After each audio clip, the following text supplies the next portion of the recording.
Hello, friends. It is Monday. It is Monday again, my dudes. Ah!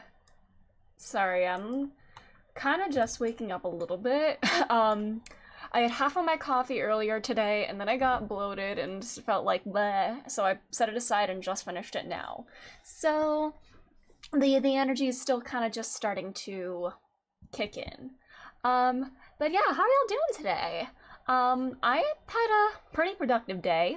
I really cut down my Rise from the Ashes video. I said in the Discord, the original highlights of that were over like close to 2.5 hours long, and I cut it down to about an hour and 10 minutes today.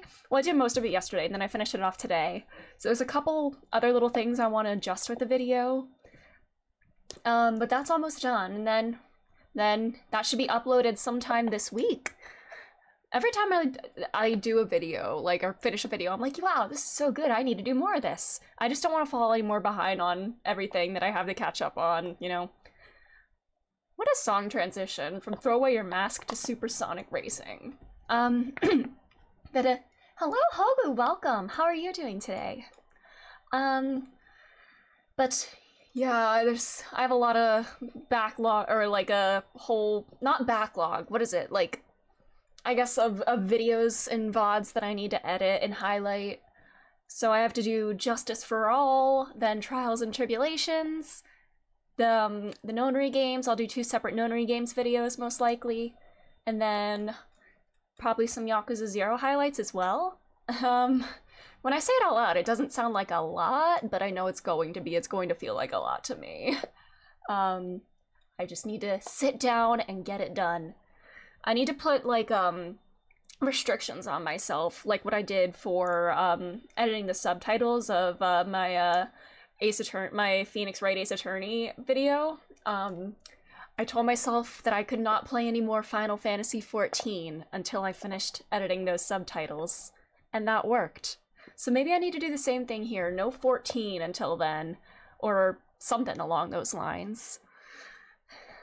Although I probably should do my dailies, because I want to get some armor for different categories of classes and stuff. Because I'm once again doing everything but MSQ. But I've decided I want to level up a lot of classes in the same category at the same time, so that I can use up all my, like, lower level gear at the same time, and then just immediately get rid of it. Because with a lot of, like, I'm, like, hoarding lower level gear and older gear that I don't use anymore, because I'm always thinking, well, eventually what if I want to try another class that needs lower level gear that's not leveled up enough? And I don't have to buy or, like, try to, like, hunt for it or farm for it or whatever, and so I'll have it on hand. But that leads to me hoarding a lot, so if I level up the same type of class, like all my, like, melee DPSs and stuff at once, I can keep them leveled relatively the same, have them burn through gear at the same rate, and then once they're both too high level for a certain gear, then I can finally get rid of it and clear out some inventory space. I think that's my goal, to do all that instead of main story, instead of MSQ. But we'll get to MSQ at some point, and I'm thinking next week might be after we finish the first game in this first Ace Attorney Great Ace Attorney game. We should be finishing that this week, I suspect. And then after that, I may do either some Heavensward streams in the evenings or add some weekend streams for that, because I kind of liked doing a little afternoon stream yesterday. And I feel like my afternoon streams always felt kind of like more chill, especially like over the weekends. Why does my camera keep going in and out of focus? What the hell? Camera! I just need to stay still. But I kind of like that little casual feel, so I might just do 14 streams on weekends. That might be the main day when I play it. We'll see how that factors into schedule as to whether I do fewer weeknight streams or vice versa. I don't know. Because there's a lot of games I want to get through before P3 reload. I want to get through this. I'm hoping to get through this. I said yesterday I'm hoping to get through Great Ace Attorney Chronicles by the end of this month. And then we will probably play Yakuza Kiwami. That'll be our last longish game or longer game before Reload.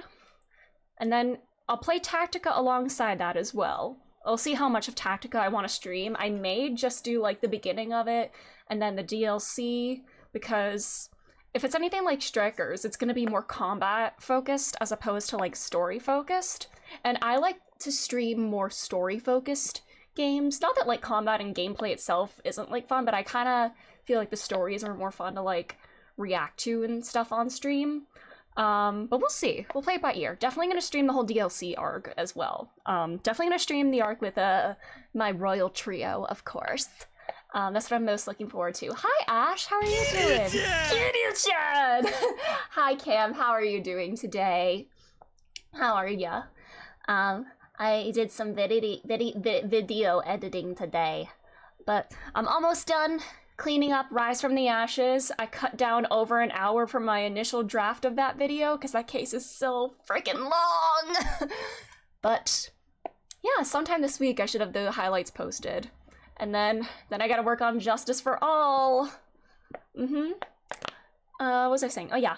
We'll see how much of Tactica I want to play on stream. We'll probably be playing that alongside Yakuza Kiwami. With some Final Fantasy XIV, like, in there as well. I'm hoping, I think next year is when the next expansion comes out, if I remember correctly. I want to be caught up on MSQ by the time the next expansion comes out. An accurate video of Rise from the Ashes should be about 17 hours. You know what? True. Very true. Man. At first I was like, this is just one case. How long is this thing gonna be? I feel like I need to include a lot. But it was like 2.5 hours, my initial draft, and I was like, that is way too long. So I managed to slice it down quite a bit. I basically cut the runtime in half from what it was, which is quite nice. Yeah. Yakuza Kiwami will probably be next, and then if we have time, again before Reload comes out, we will play Zero Time Dilemma. That's what I'm thinking. And then I also do want to play a little spooky game. Rise from the Ashes is that long. I can't wait to see how you try to edit this case. Oh god. We're on investigation part 4. We've not had any days of like multiple days in court yet, but I feel like the court sessions are kind of long, have been longer in this game than they were in the trilogy. So I guess that kind of like makes up for the duration. So longest case in the franchise. Oh my god, is it gonna take me this whole week to get through it? It's gonna take me the next 4 streams to get through it, because we're going into investigation part 4. Video games don't end, the developers just look for a cool place to put the credits. Yeah. Maybe? You think maybe? Oh god. Oh boy. Well, might as well hop to it then. Yeah. And here I am stressing about getting some Final Fantasy XIV streams in here too. I need to play some... I still need to get to Heavensward. I'm close. I'm in the final patch before Heavensward. But I keep wanting to level up other classes instead of doing the main story because I'm a completionist, baby. I gotta do everything. A friend and I play Inconsistency took months to finish this case, but we also played like once or twice. Ah, okay. Okay, I see. Alrighty. Well, we might as well hop into it. Let's go. Investigation part 4 of however... You beat this case in a day? Really? Caffeine fueled, you know what? Yeah, that's me right now. I probably should have saved all my coffee for now instead of having half earlier. Yeah. That's just how I play games, yeah. You know what, I feel that sometimes. Like, I'll play a game non-stop for, like, several days and then not touch it at all. It's like the Sims effect. I know that's how a lot of people play The Sims, where they'll like, binge it for, like, a week and then not touch it again for, like, 6 months. That's kind of how I was with Elden Ring, honestly. Breaks it for people who value their health. Yes! I would like to be a person that values their health. I say as I drink caffeine in the evening. But sometimes you do what you gotta do. Alrighty. We are in the Pawn Breakery. But yeah, we gotta investigate this place since we got Gina's official papers saying that she wants us to represent her in court. So now we can investigate this place. Here we are again at the scene of the crime. Hey, Toby. Can I call you Toby? Now to thrust these representation papers in Grayson's face. Yes, thrust it in his face. Great, we're doing that right off the bat. Hello again, Inspector. Do you have a minute, please? What is it now? You should go home and get some rest. 2 seconds in and thrusting has begun. Yep, that's Ace Attorney for ya. Here you are, Gregsy. Here are the representation papers. My voice needs to warm up too. I should do a proper vocal warm-up before these streams to like really get all the good voice acting in. There actually is a Toby and DJ. Oh my god! Oh my god, 2 Tobys! Your ladyship! How? I don't believe it! How the devil did you get that stubborn little ragabash to sign that? I salute you! That is good work, that is.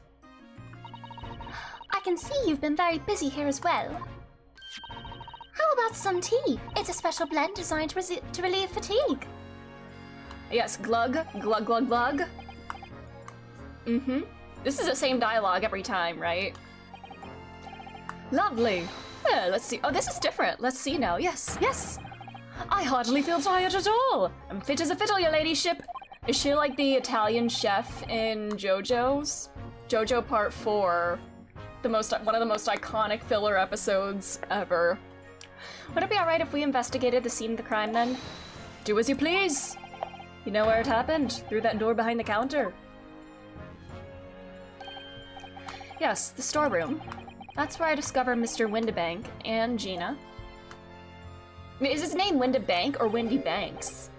Is the name of the shop Windibank apostrophe S or Windibanks S apostrophe? Well, I'll be getting back to business then.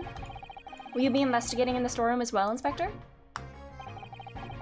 If I'm perfectly honest, we need to wrap this up before long. Can't afford to spend too much time on it. Oh yeah, there was some other case going on at the same time. Didn't he say there's some bigger issue at hand? Kinda sus. But there's so many articles to go through, it's taken forever, even with the lads working around the clock. Which is a problem, because there's another case the Yard needs to investigate urgently. There it is. That's what Lord Strongheart meant by far more serious matters, and is that related to Kazuma's mission, maybe? So what I'm saying is, don't get under my feet, sunshine! Come on then, let us not waste any time. Okay, should we go into the storeroom? Or... Oh, I guess we gotta... Alright, well let's examine everything here first. The music player. That's a music box. Do you have them where you come from, Reno? Yes, but I've never seen one as large as this in Japan. Oh well, this will be a treat. Shall we have a listen? Does the disc that we have fit this? The one from Mr. McGilded? What do you think? What do you think? Isn't it a pretty sound? It's a beautiful sound, yes, but it's a little hard to enjoy when all the policemen in the room are giving you fierce looks. What, do they not want some background music when they investigate? Never mind that. If any of them say anything, I'll tell Gregsy to have a word. Iris Wilson, Superintendent of Scotland Yard. Good for her. The police are scouring every inch of this place by the look of it. Instructions from the Yard are to examine every article in the shop and every ledger and book of accounts. Every article? But that's a ridiculous amount of work, surely. We've been hard at it ever since the shop was declared a crime scene in the early hours. We're sifting through it all in shifts at least, but still. We'll be working through the night, that's for sure. And even then we'll barely have scratched the surface. A crime in a pawnbroker's. Must be every policeman's worst nightmare. It's every cop's worst nightmare, you know, a crime in a pawnbroker's. Mm-hmm. Everybody can hear your thoughts, Ryunosuke, because you actually say them. There's the article ledger here, and Mr. Windibank's notes, and... oh yeah, ooh, yeah, this is the thing that Gina gave us. Someone left a little photographic print behind. Oh, look on the back. There's some writing. Are these like the redemption tickets or something? Cause on the back of the other one. Ooh, blood. Hello, Vice. How are you doing? Thanks for being here. 15th February, 10:30 p.m. Article deposited, 1 gentleman's overcoat. Loan amount paid, £1. Redemption deadline, 15th April. A gentleman's overcoat pawned for £1? Clearly it was a very fine coat. In fact, I think... Yes, this must be the ticket for the overcoat that Jenny redeemed yesterday. You're good? Glad to hear that. Nice. A day late? For what? For Valentine's? A day late for Kiryu-chan on Valentine's Day. I'm still wearing, which belonged to McGilded. I would have never expected the redemption ticket to be handwritten on the back of a photograph, though. It seems Mr. Winterbank just used whatever piece of paper he happened to have to hand. But this photograph of a cat looks very yeah, Gina gave us something. Gina had a redemption ticket with that. Oh yes, you're right. Very recently. It's the same as the one Ginny gave us earlier. Kitty! A day late for Kiryu-chan. Yeah, you're never too late for Kiryu-chan. Of course, I was forgetting that she gave us a print. Do you have a goldfish memory, Ryunosuke? Well, what are you waiting for then, Mr. Naruhodo? Get it out! At the cog's turn. Oh, I need to get room temperature water for when I do this, so my vocal cords don't get all cold. Oh my god, spot the difference!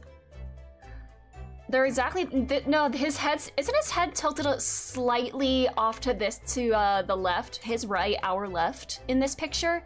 And in this one, he's looking more head on.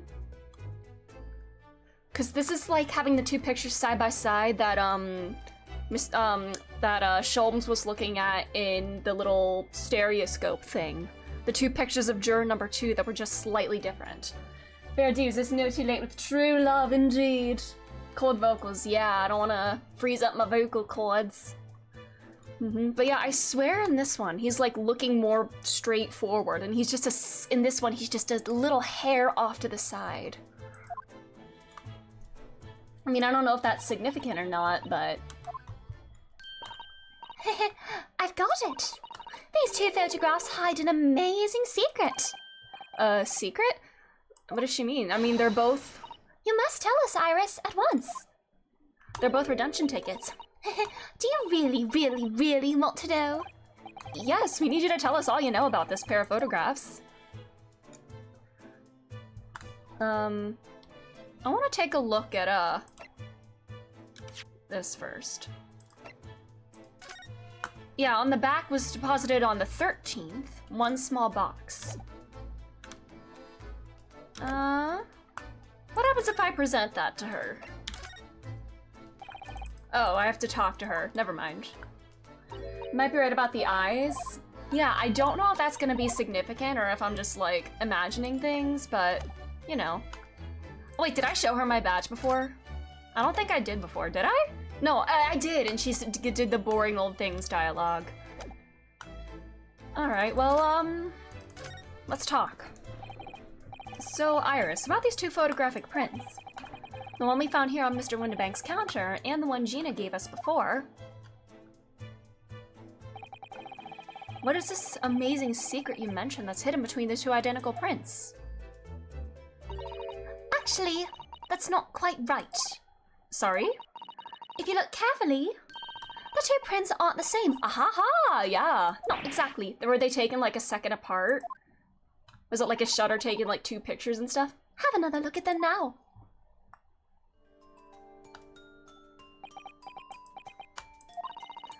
Can you see that they're just slightly different from each other? I'm thinking maybe, oh.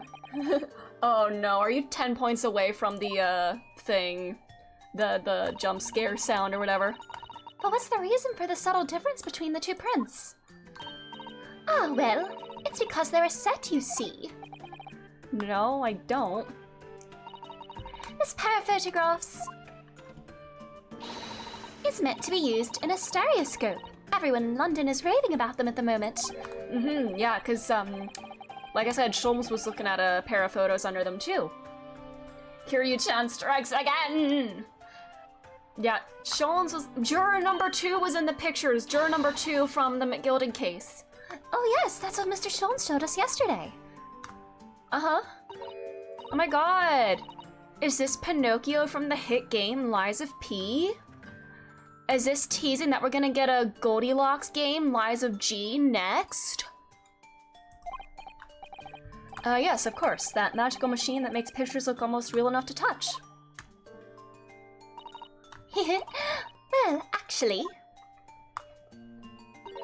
it's quite possible to see the same depth in pictures even without one of those contraptions. What? Really? I was absent for that portion of the trial? Oh no. Do you know how a pair of flat photographic prints can appear to have any depth in the first place? No, I have no idea. Oh, wonderful. Then I'll be able to tell you. Aw, she loves explaining things. Good for her. Absolutely! Let her explain. Come on, it would make her happy. I, for one, simply have to know. Susato is like a knowledge sponge. She has to learn everything.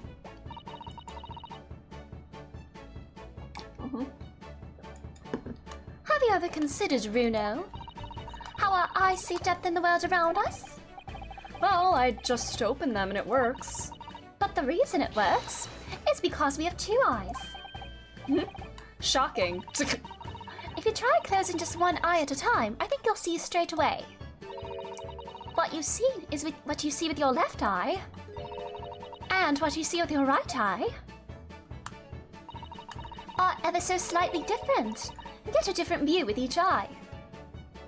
That's when you have double vision, it's like the two eyes, the left eye and the right eye.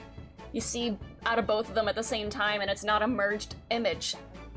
Yes, the position of objects seems to shift slightly.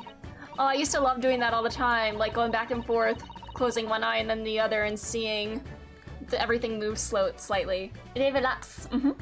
Exactly. And in your head, your brain uses that shift to estimate the depth as it merges the two views into one. That's how we can sense depth in everything we see. Oh, my brain really is amazing, isn't it? It does so much without telling me. Wow. High five, brain. I think I see. So the pair of photographs consist of a left eye view and a right eye view. Is that right? Oh, well done, Susie. You're quick. So, if you can persuade your brain to merge the two pictures together in your head, you'd be able to see depth in these prints. Yes, Runo, you're beginning to understand. And a stereoscope's function is to act as your brain and allow you to do just that. Yes, but as long as you have two images, two eyes, and one brain, you can actually do it yourself without needing a stereoscope at all. You can, really? I mean, obviously, yeah, that's what the brain does. Let's try it. Let's see if you can view this pair of prints without the help of a stereoscope. Don't you have to, like, cross your eyes to look at it? It's like those optical illusions where it's just, like, a weird, like, repeating... Oops! Oh my... I'm so sorry, Mike. And people. It's like those optical illusions where it's like a wild print of, like, different patterns and stuff on a piece of paper, but if you, like, look cross-eyed at it, you see a 3D image in it. Silliest sprite ever. Oh my god, are we gonna get some cross eyes? Oh yes, I'm dying to have a go. Susato-san really loves this kind of thing. You need to be able to cross your eyes. That's the main thing. Can you both do that? Cross my eyes? Come on, I need to see this. Please tell me I get to see Ryunosuke. Watch me and see if you can copy. The way the iris is just like slid over like that, I love that. That's so silly. Make your eyes do this. All right, let me try. Are you ready, Mr. Naruhodo? They're so silly. There, how's that? Wonderful. Now it's your turn, Runo. The trick is to concentrate on looking at the bridge of your nose with both eyes at the same time. Not exactly an easy task when two people are staring at you cross. This is actually kind of terrifying. These are my sleep paralysis demons when I wake up at 3 a.m. I never used to be able to cross my eyes. I used to struggle to do it. It used to kind of like hurt when I was younger, but I've got the hang of it now. Alright, that's enough practice. Now try looking at the prints. Try looking at the prints, yeah. Start by staring at one print and slowly crossing your eyes. You should see 2 overlapping images like this. You try it now, Bruno. I'm just gonna have to give it a try, I suppose. Please tell me I get to see Ryunosuke. Okay. Did the print split in 2 images for you? Now, the next step is to put the pair of prints side by side like this, and then to try crossing your eyes again. The print should slowly merge together. Until... Huzzah! they form a new single image in the center. Oh yes! Oh my god, Susato is so happy! Mr. Naruhodo, it works! I can see in the middle now! It's so real! She looks so silly! Oh my god. Oh, what a goofy goober. I wouldn't advise that. Your eyes might start to hurt. Your turn, Runo. Pretend you're looking through the 2 pictures and slowly cross your eyes. Keep adjusting the position of your eyes until the 2 images overlap exactly in the middle. Like this, is it?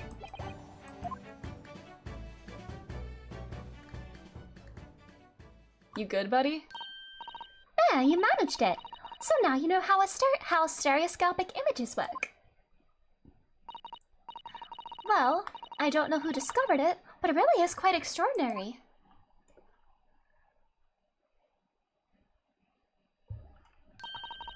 So, what do you think of these stereoscopic prints then, Bruno? They're certainly amazing, but it isn't easy to get the knack of viewing them properly. No, some people find it easier than others. But that's why contraptions like this exist, for people who find it tricky. Oh, I recognize that. It was just like laying off to the side there. We saw one over there yesterday, didn't we? Yeah. Oh, my teeth just like ground against each other. Ah! That was a weird sensation. If I remember correctly, you press this little knob here. Then set the pair of photographs in the stand at the back and... It's still amazing, even though I know roughly how it works now. Wow, words. Well, London seems to agree with you. Stereoscopes are very popular at the moment. You can find one of these folding contraptions in lots of households in the capital currently. But if these little machines are so affordable, surely there's no need to go around staring cross-eyed at pictures like you hate them.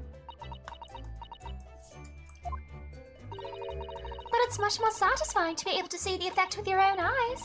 Well, I think so, in any case. Stereoscopic pictures. I never even heard of them until yesterday. We certainly learned a lot about them, but I wonder if it's knowledge that all of our actually need.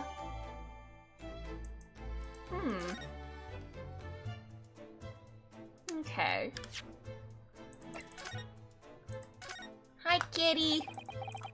So this is the second of the 2 photographic prints of the cat, and it really does look like Wagahai. Looks exactly the same as the first photograph at first glance. I suppose that's what's so compelling. Actually, now that we have both pictures, I could have another go at viewing them as a stereoscopic image. Yes, so I need to cross my eyes and get the 2 cats to merge in the middle as one. Such a hard thing to do. Whoever thought of this in the first place must have spent a long time staring.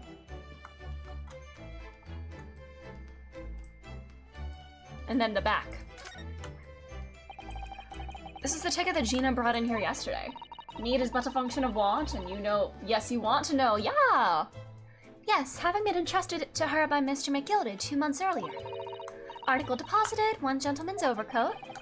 And the other redemption ticket was in the pocket of that coat. Yes, for a small box deposited 2 days before the omnibus incident. Could that have anything to do with all this? Was that the music box in question? Is that the small box a music box? And is that where the disc came from, maybe?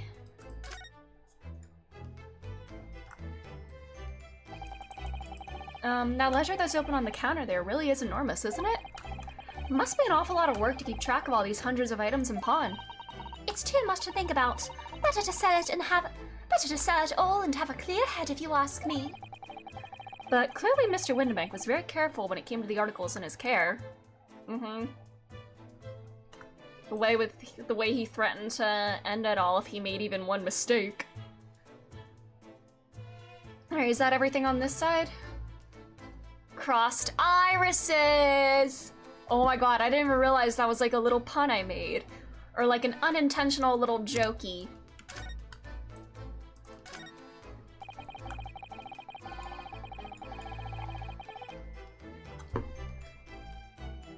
This is that strange contraption that lets you see pictures of things as if they're right in front of your own eyes. Makes you think. When Mr. Sholmes gleefully showed it to us yesterday, Iris crossed her eyes. Haha! We were blissfully unaware that any of this was about to happen. The stereoscope. I'm fairly sure this contraption was here yesterday as well. Here we are, though I'm not confident I can get it closed again. Oh, yes. That's a folding stereoscope. Really? This is a stereoscope? Mr. Sholmes showed us a picture yesterday that you were supposed to be able to see in 3 dimensions. But for that he used the great big contraption over there.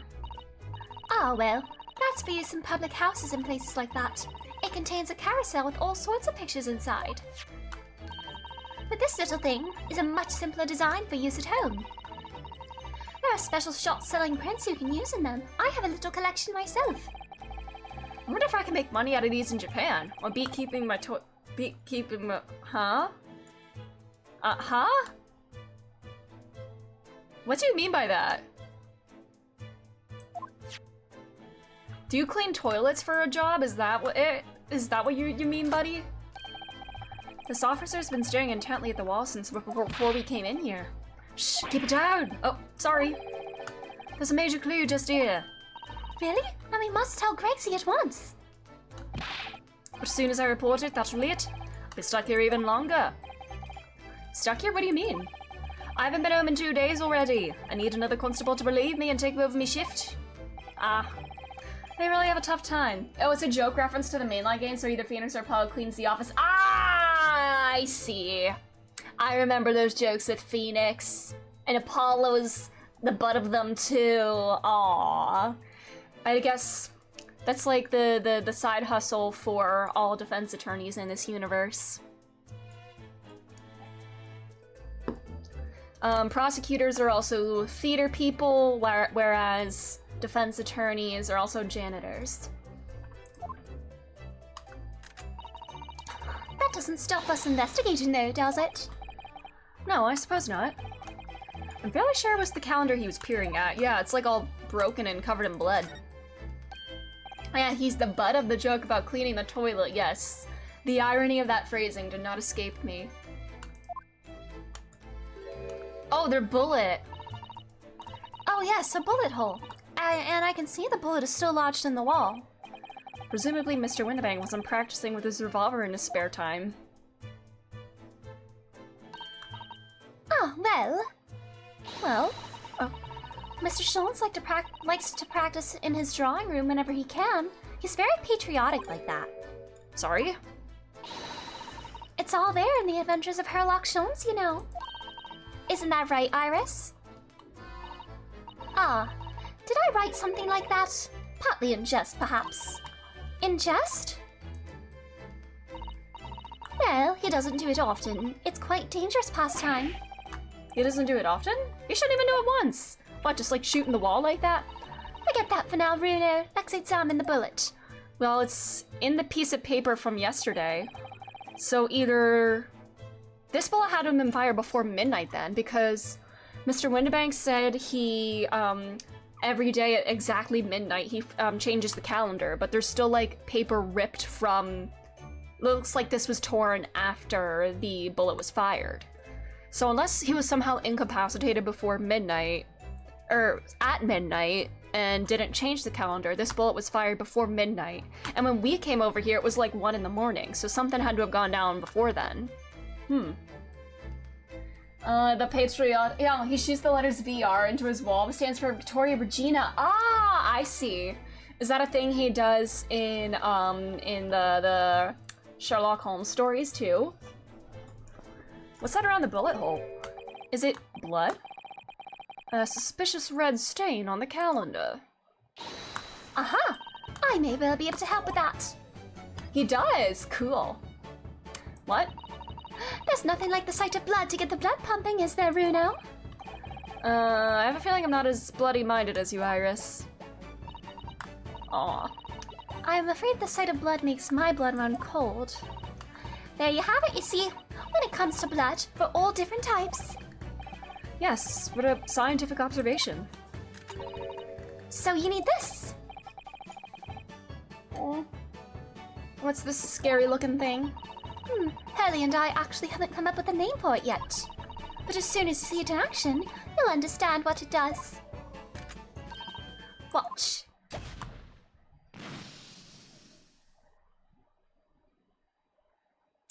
Oh, is this like old luminol? The color of the bloodstain has changed, but it's not like detecting any new blood. There, does it make sense now? Yes, I think I'm starting to understand.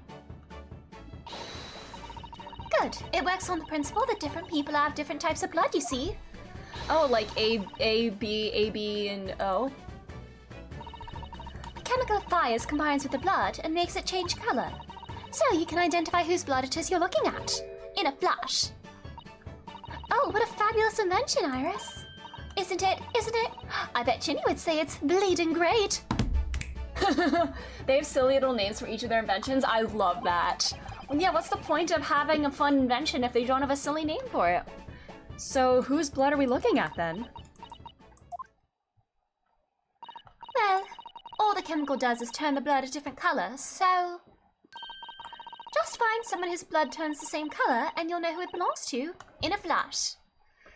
Or is this not based on like A, B, or that type of blood type? Or is it somehow give everybody...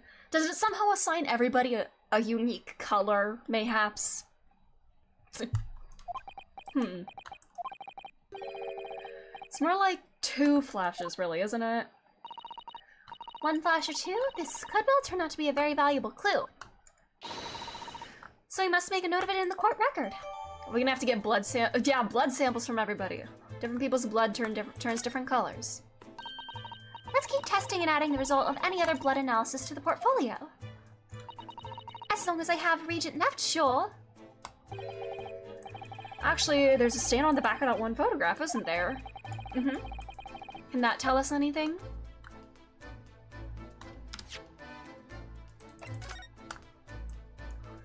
Aha, alrighty. Can we, do this? Mr. Naruhodo? I don't know if you noticed, but there's something rather troubling here. I have noticed. The red smear, you mean? Yes. It looks like blood, doesn't it? I wondered if Susato-san had picked up on that. Well, in that case... yes, we need Iris! You should show this to her before we forget. Okay. I'll do that once I'm done exploring everything. What's this?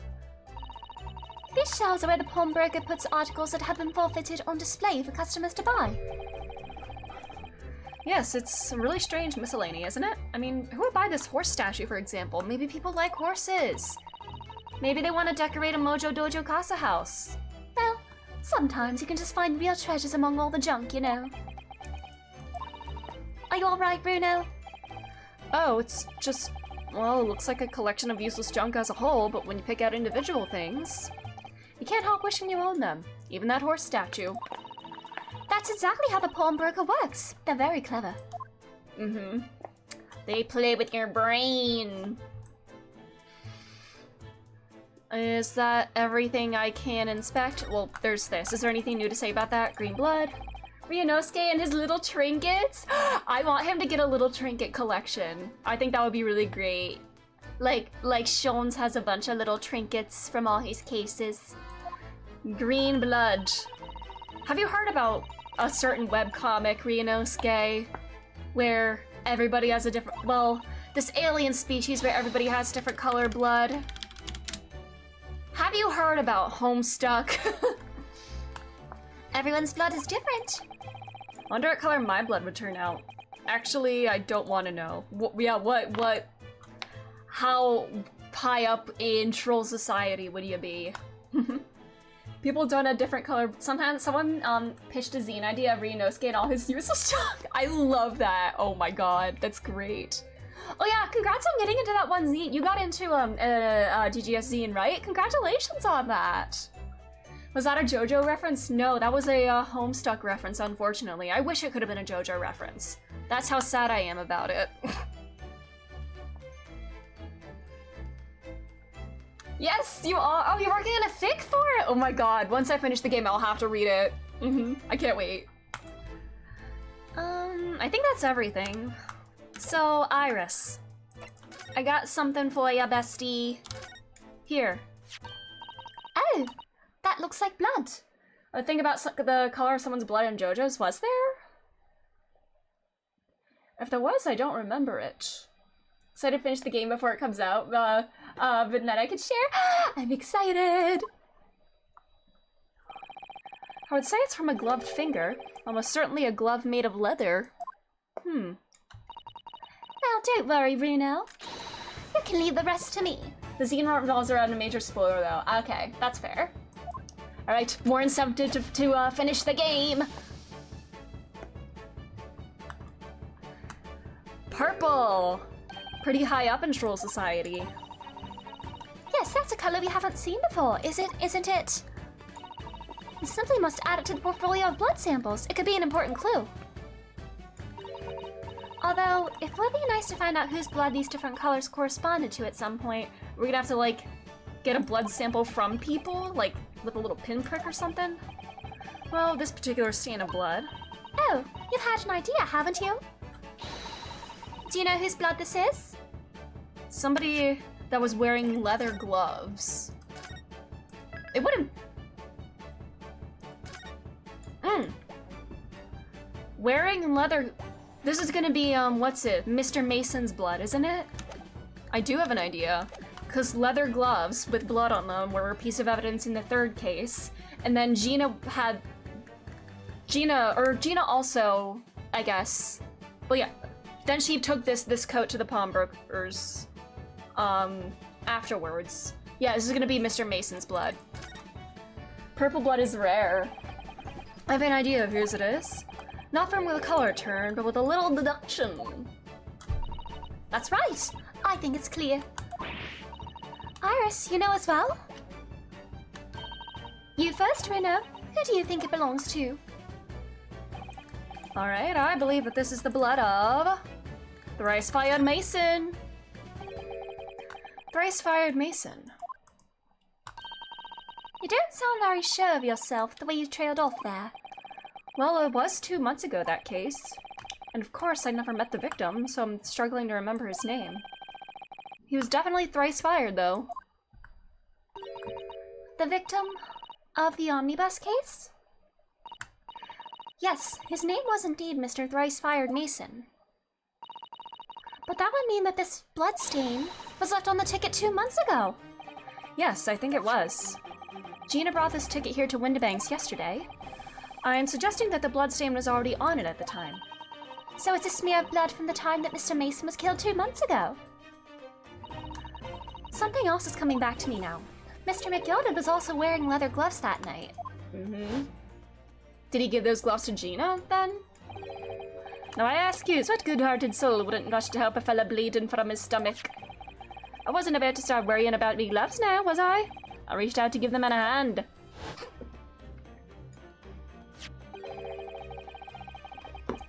It certainly does look like a leather-gloved thumbprint, this mark. But we know that Mr. McGilded had no injuries at the time anywhere on his body. My teeth keep clacking together. My mouth is not properly warmed up. Blah, blah.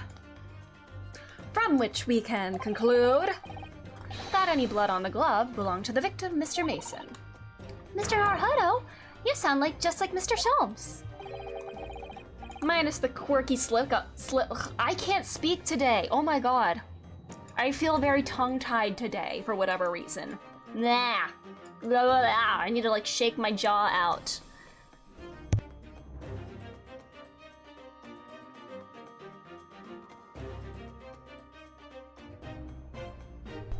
Alright, loosen up the jaw. Limber up the jaw muscles. Yeah. Sorry about that. Yes, I think you're right, Runo. Very well. Let's make a note of this. Alright. Mr. Mason's blood. Okay. 2 samples. Alright. Can we go in the back room now? Behind that door. Behind that door is the storeroom, isn't it? That's what Gregsy said.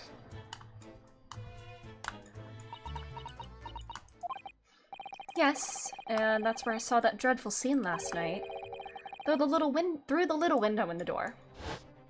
Did somebody reach through the window and lock the door from the outside? 'Cause...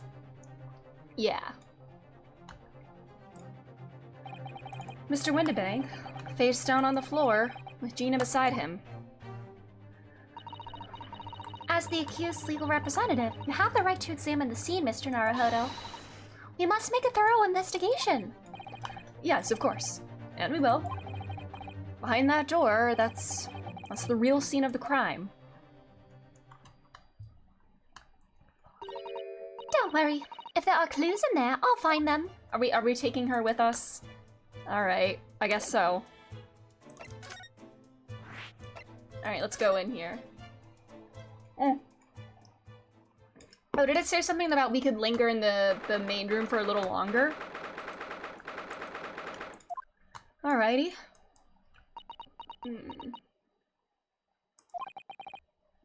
Poor Iris. She's clammed up completely. Maybe we shouldn't bring a child to a crime scene. Iris is bound to find this difficult. After all, Mr. Windibank's life was taken in this very room only last night.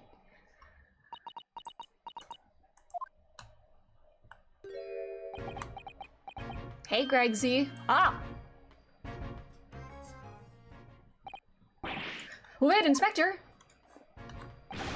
What is it now, Sunshine? You took one look at me and tried to run away. You think a Scotland Yard inspector would run away from some jumped-up little defense lawyer, do ya? Aww. Well... I've never seen her ladyship looking like that before, is the thing. I didn't know what to say to her. So you weren't running away from me, you were running away from a 10-year-old. I love pathetic men. I'm afraid this is all a little much for young Iris. Some gentle reassurance might go a long way, perhaps, Inspector. Eh? What, are you not good with kids?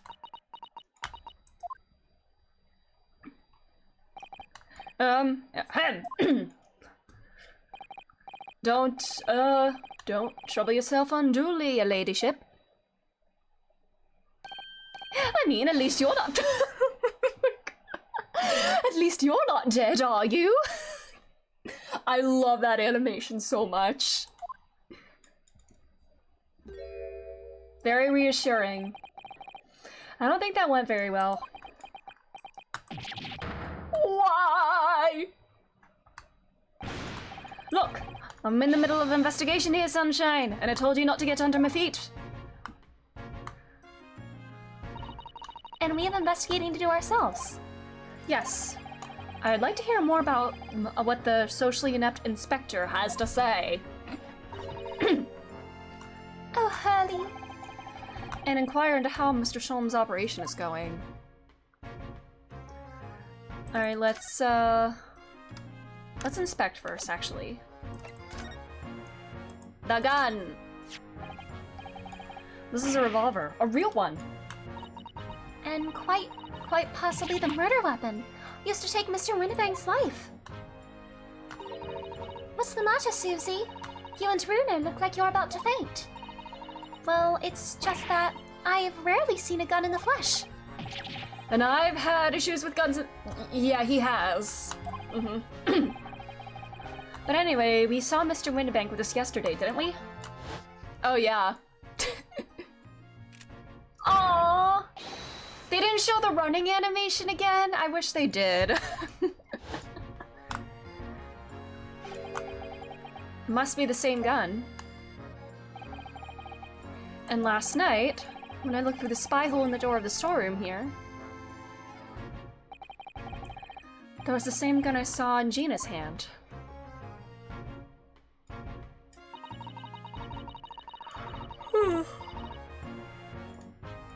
Mr. Windibank told us he only ever had a single bullet loaded in his revolver, didn't he? Well, it's empty now. The one and only bullet he had in his gun had been fired. So we can be fairly certain that only a single shot was fired from this revolver. And where did it end up? Was it the one? Is it the one in the wall in the calendar? Was it the one fired at Sholmes? Was it the one that killed Windibank? Do we have ballistic marking science at this point?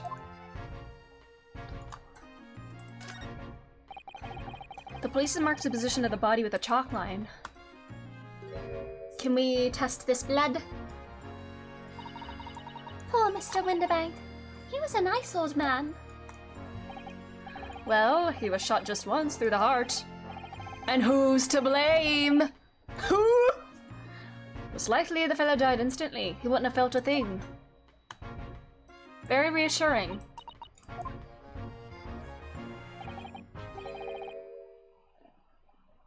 This must be his blood then. Ah! Can we see what color it would be? I don't like to ask at such a rushed time, Iris, but I wonder if perhaps... She's ready to go. Don't worry, Susie. I'm ready for action. Ballistic markings are the fingerprints of the gun after all, true! Blue! He's got blue blood, he's got Vriska blood. No, this looks more like aqueous blood. So, now we know the color the chemical turns when it reacts with Mr. Windibank's blood. And it doesn't match our analysis of the bloodstain we found in the main shop. No, well, let's add the sample to the others we've already collected anyway. Alrighty. What's in the chest? Out of all the articles in the storeroom, this is the only thing that shows any sign of being ransacked. Ah! What is it, Iris? That's the box file that my manuscript was being kept in. No! Was the manuscript stolen? Oh! Iris's unpublished story, The Hound of the Baskervilles. Surely that's not what all this... I mean, isn't that why Gina came here in the first place? I don't know. Sorry, Iris, but if you ask me, he sold it. Without telling you. We must check inside the box at once. Yes.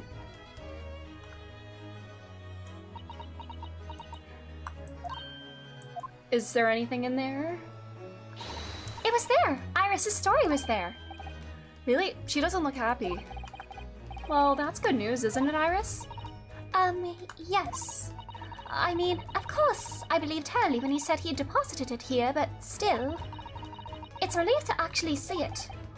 Really? Because it's not a very well-hidden frown.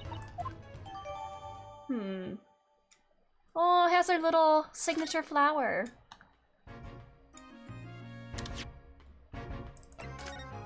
The Hound of the Baskervilles, Iris Wilson. Oh, but the little heart. The title, The Hound of the Baskervilles. How did Susato-san know the exact title of this unpublished story? Where have you heard it from? I'll have to wait until she's ready to explain it. Okay. She didn't snoop, did she? You're so sorry? Alright. Nothing on the back. Nothing on the side. She's got pink paper! Aww. Very cute. Alright. Ship a gramophone? Look at all these articles that have been deposited. The room is stuffed full of them. Me when my autism allows me to predict the upcoming chapters of my special interest media. Yeah, Susato's got that autism power, yeah. I can't believe how many there are. A bicycle, a gramophone, musical instruments, even some enormous paintings, look. Pieces of different people's lives quietly gathering dust in here together. There's something very peaceful about the atmosphere. You're saying that in a place where a man died, Ryunosuke. Yeah. If not for all that. Respawning potato! Not much I can do about that, sunshine. Anything else? He's a bicycle. Oops, I went just past the highlighted part. Oh, or that's already looked at. Nothing special about the bicycle. There. Is that everything I can inspect? Alright, let's chat with Gregsy then. So, Inspector, what do you make of the crime scene here? Pshaw, you've got eyes, haven't you? Use them! It is what it looks like, nothing more, nothing less. Iris, could you lend me a hand? So, Gregsy, what do you make of the crime scene here? Oh yes, your ladyship, do allow me to humbly explain. Last night, at shortly after the hour of 1 o'clock in the morning, Scotland Yard police attended the scene. The one and only door to the storeroom was found locked from the inside. So it was locked from the inside? The lock appears to be broken now, though. Was that the police officer's doing? Quite right, ma'am, quite right. We took the liberty of smashing the door in, as humbly as possible.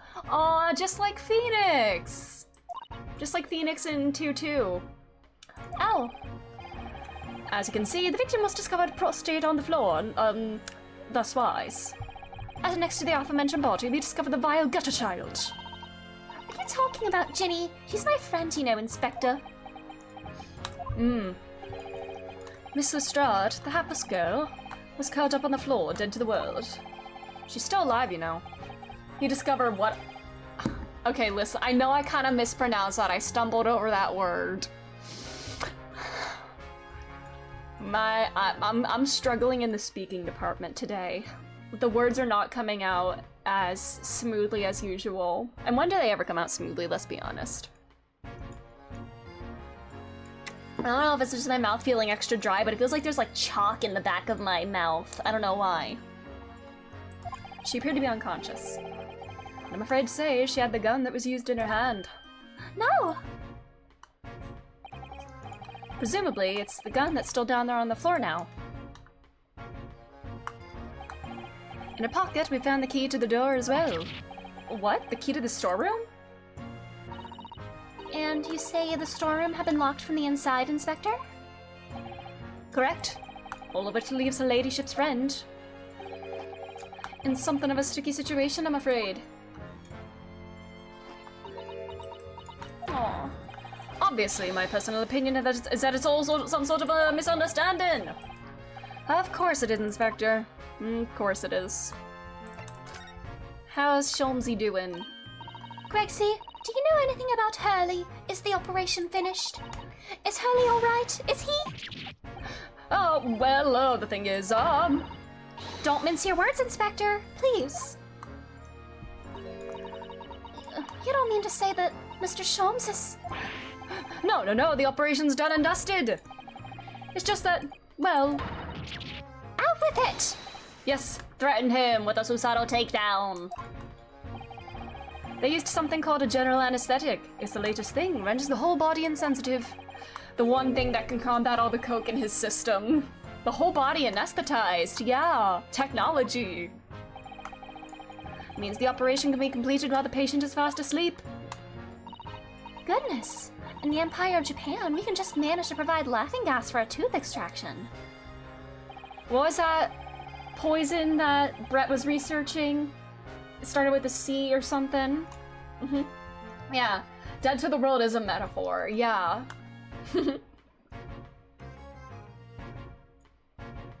Why does my mouth feel so dry today? Mwah. The trouble is, the latest thing isn't always the greatest thing if you follow my meaning. They couldn't get the medication to work at first, so it took hours for him to nod off, or so I hear. Now that the op's finished, they can't get him to wake up, apparently. Oh my!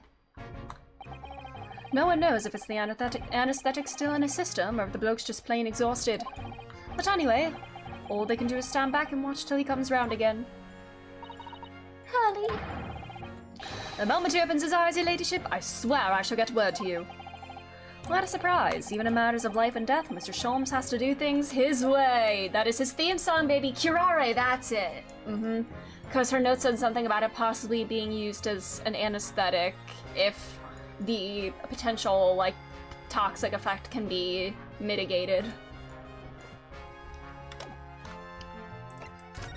Alrighty.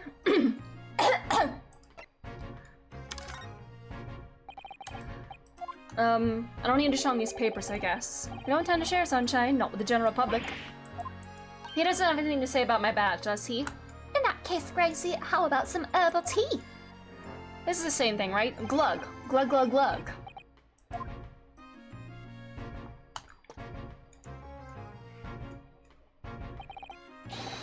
Ah, lovely. It all very much. That really hit the spot, your ladyship.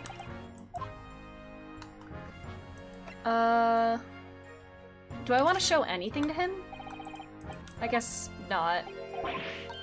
I guess I'm not gonna be able to get anything from this.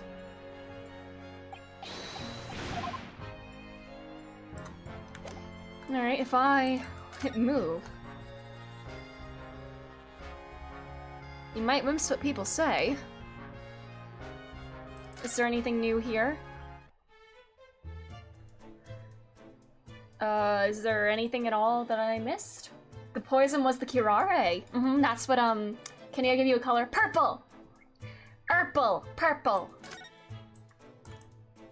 Is that what color my blood would be if, Iris used her little thingy on it? So I got the thrice-fired mason blood. Okay, do your makeup. Ooh, nice! I feel honored to help inspire that.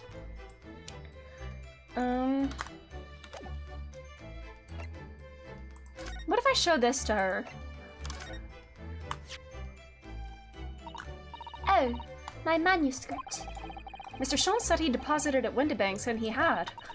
But it's so strange. What is it about this particular story? I worked so hard on it. Why would Hurley say I can't publish it? I'm afraid I have no idea. All you can do is wait until he's ready to tell you, I suppose. Oh, maybe. It's because Hurley isn't in it enough. Maybe I didn't give him good enough lines. Enough good lines. Yeah, you know what? That does sound like a Hurley thing to do. I wish I could say that definitely isn't the reason, but I can't.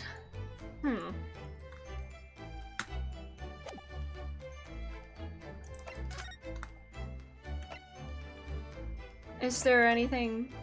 This place feels different to normal today?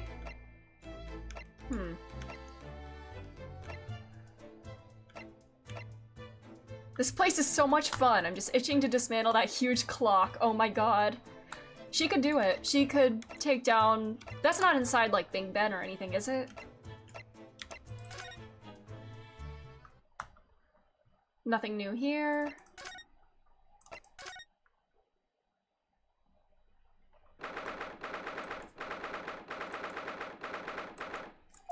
Hi, Ginny. Gina doesn't appear to be here. Oh. I believe she must be in questioning at the moment. Okay, so I can't do anything. Oh, but wait a minute. What is it, Iris? Well, if you examine the scene here carefully, there's another possibility, isn't there? Is she hiding? Ginny could have stood the key from the jailer when he wasn't looking and escaped. Oh my! Oh! Why would she do something like that? It would only make her situation worse. Calm down, Runo. I'm only joking, of course. I mean, that does... I wouldn't put it past her to do that. You can't be worried there. I thought it was a great deduction. Yes, it must be your way with words, Iris. You're so wonderfully persuasive. Perhaps you don't fully understand the weight your words carry. Wow, very blunt, Susato. Oh dear, I'm sorry. I suppose a light-hearted great detective is a contradiction in terms. Well, in the same situation, I'm sure Mr. Sholmes would have just thrown his head back and guffawed. Oh yeah. I'm not entirely sure that's helpful, Mr. Naruhodo. Well, anyway, it looks like we won't be able to talk to Gina for a while. Alright. Let's go somewhere else.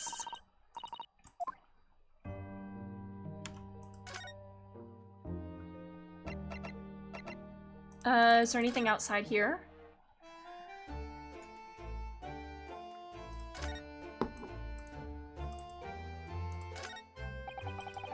Still a Scott Muller carriage outside Windibanks. I never imagined we'd be investigating a case so close to home. Aw, she's very upset by all this. I'm sorry, I was there. I should have done more. None of this is your fault, Bruno. So please don't apologize. But It's the criminals who are to blame for all this. So let's investigate and work out how to catch them. Yeah, those people that ran away. Home! It's already been 2 months that we've been taking lodgings here. Yeah, we got this dialogue before, didn't we?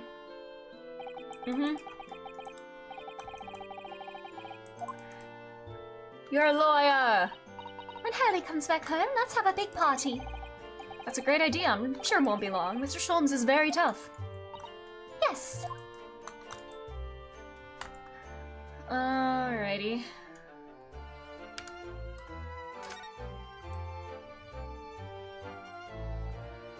I'm guessing there's stuff in the, in the pawn shop that I haven't done. Is there something here I missed? Anything in the background? Or do I want to show anything else to Gregson?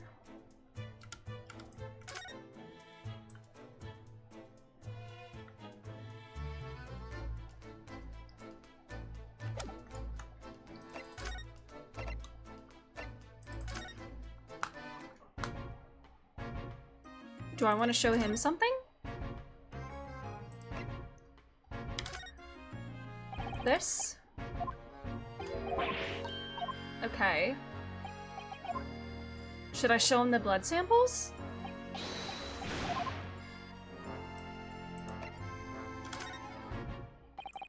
Alright, I don't think anything's gonna come out of, like, showing him anything, so... Where do I go from here? I mean, I haven't been back to our place or my office, so maybe we try there. Because I think I got everything in the background. Let's go to my office. Nothing.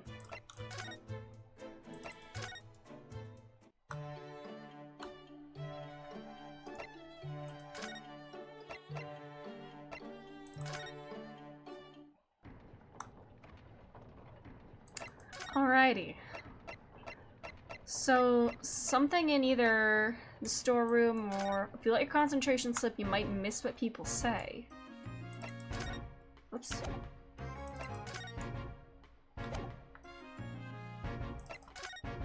Should I just go through everything and try showing? Oh! Ah, there we go. Inspector, what do you make of this? Ah, what have we here then? A redemption ticket for an article deposited here, is it? Looks like someone ran down to the office stationery and wrote out the ticket on whatever paper was to hand.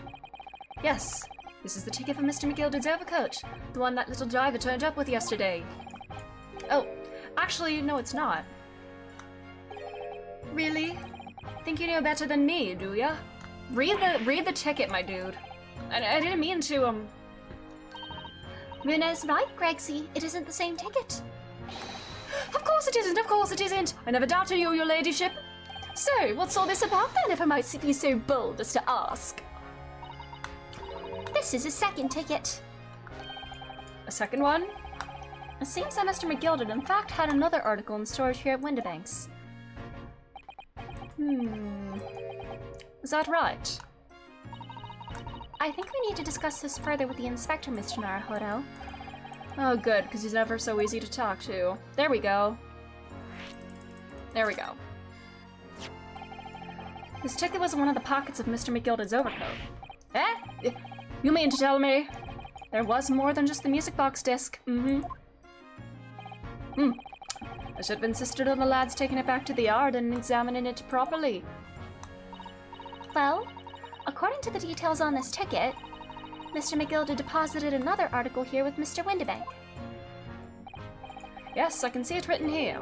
A small box, was it? Was it a music box, maybe?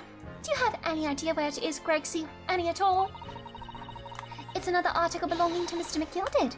It could be an important clue. Well, yes, I suppose it could be. Please stop looking at me with those big turquoise eyes all full of hope and expectation. It's too much pressure. If I lose my marbles, I'll go back in. Bro. I'm munching at that thing. Bark, bark. It's enough sauce from you, sunshine. There's one thing that springs to mind.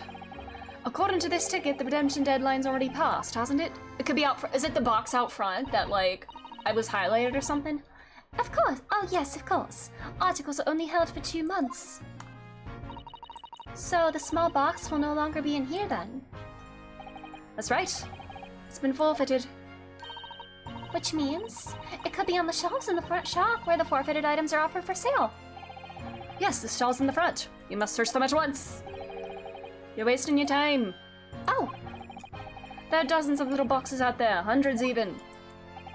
We can't possibly know which one might have been Miss Gilded's. That information's not written in the ledger.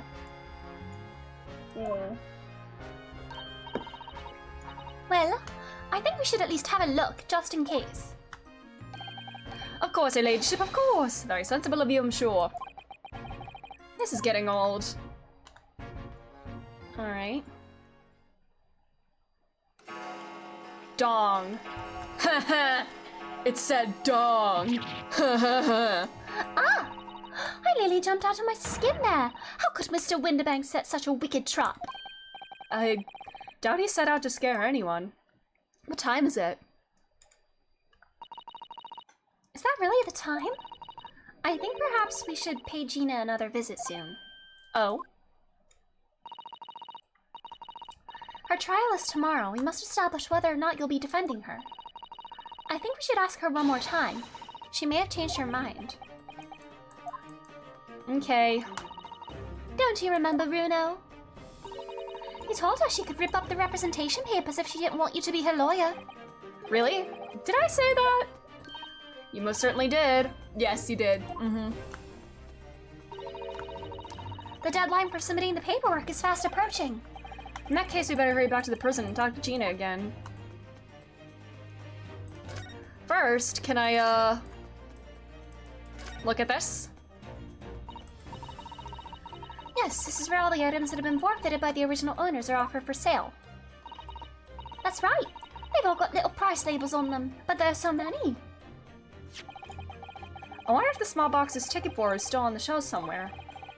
The box that Mr. McGilda deposited just over 2 months ago. Even if it were, finding it promises to be very troublesome indeed. There are so many boxes. It could be any one of them.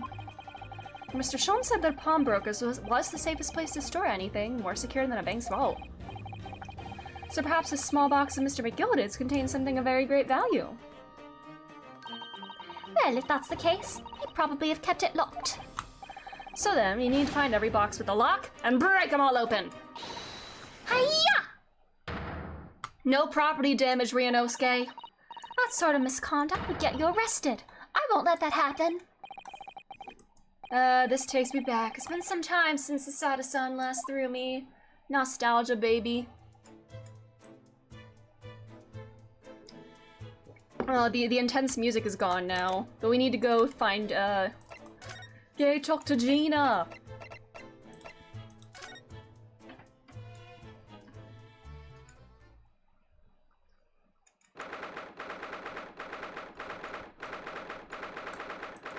Okay. Gina, hi.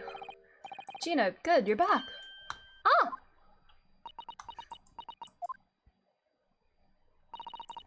The police must have finished questioning her then. Hiccuping. Oh, how was it, Ginny? Was it awful? Didn't bother me. Thank you for the papers you signed before. It meant we were able to investigate at Windibanks. Oh, right. What's up? Don't you want to know how we got on? We've been ever so busy. What's the point in asking? Won't change what everyone's saying, that I did it. That's not... Gina, we came to ask for your final decision. What decision? About tomorrow's trial. Will you let me defend you or not?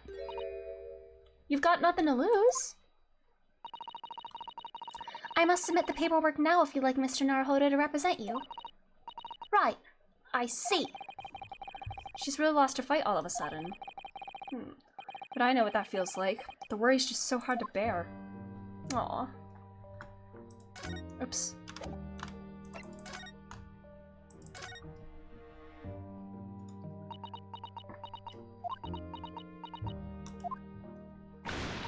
Oh, all right then. Blimey, give it a rest with them eyes, Iris.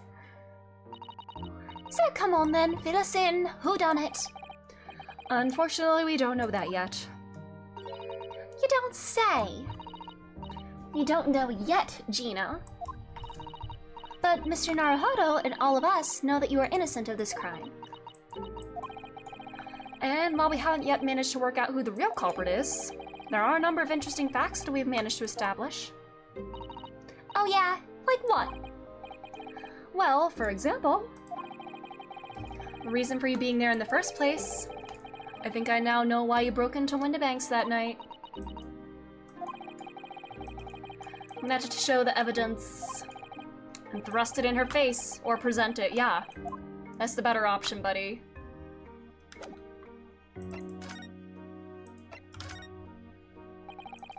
We found this in Mr. Windibank's storeroom. A manuscript of Iris's latest story. Oh right, well, that's good then. Curiously, the storeroom at Windibank showed no sign of being ransacked for items of value or the like. With one exception. The box file that housed this manuscript.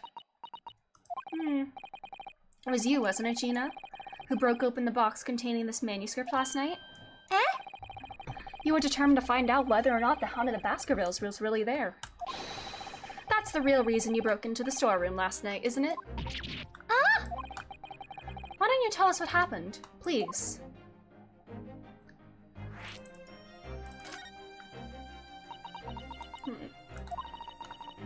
Alright, yeah, this Baskerville story. It's the latest Sholmes adventure, right? But it ain't been printed yet. The Baskervilles of the Hounds? Whoa! What a twist. So I figured it's gotta be worth a fair few pieces of silver, right? I don't imagine that she would want to steal it and sell it, because Iris is her friend. I don't imagine she would do that to her. I don't know, my voice feels so strained tonight. I don't know why. Oh yes, at least 5,000 pounds. What? So, you intended to sell Iris's manuscript, did you? No, I don't believe that. No. Ginny, how could you? What? Wait! No, hang on. Of course I weren't gonna sell it. All I wanted to do was find out if the manuscript or whatever you call it really was there or not. That's the only reason I was in the case. For Iris's sake. Isn't that right? Aww. She could be like a big sister to her. We knew why you'd done it from the start, Gina. Of course we did. But I knew you wouldn't do anything mean like that, Ginny. I just knew it. Well, When I saw the manuscript in the storeroom, it reminded me of what you said the night before. grown-ups do a lot worse than that, believe me. Barefaced liars, the lot of them. You just ain't realised it yet.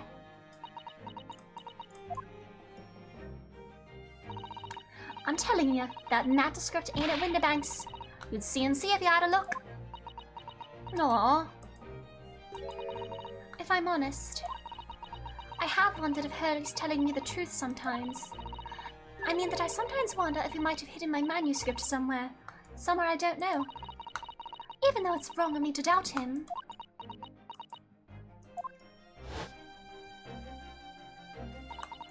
Oh, Ginny, that was so sweet of you. Aww. Alright, alright. I'll tell you why I did it. Just stop looking at me like that, Iris. First, let's talk about this. We already have the representation papers and other documents we need. All you have to do is hand them to the court clerk. That is, if you'll allow me to represent you in court tomorrow. Come on, you got nothing to lose. Nah, don't bother. Ginny, rip them up and chuck them, would ya? Them representation papers or whatever they're called. The cell ain't fancy enough to have a bin. So, what'll you do in court tomorrow? I'll be fine on my own. I don't think so, girl. I don't think you will be. It's okay. Look, it don't matter. What's gonna happen is gonna happen. This is one stubborn pickpocket. It went because of Iris. That's not why I did it. I just wanted to know the truth, that's all. You wanted to know if Mr. Shulmans was being honest? If he'd really deposited the manuscript in Winterbanks? It's like I told you the night before. I never had a father. But Iris is not like mine. She's got a dad, only she can't see him.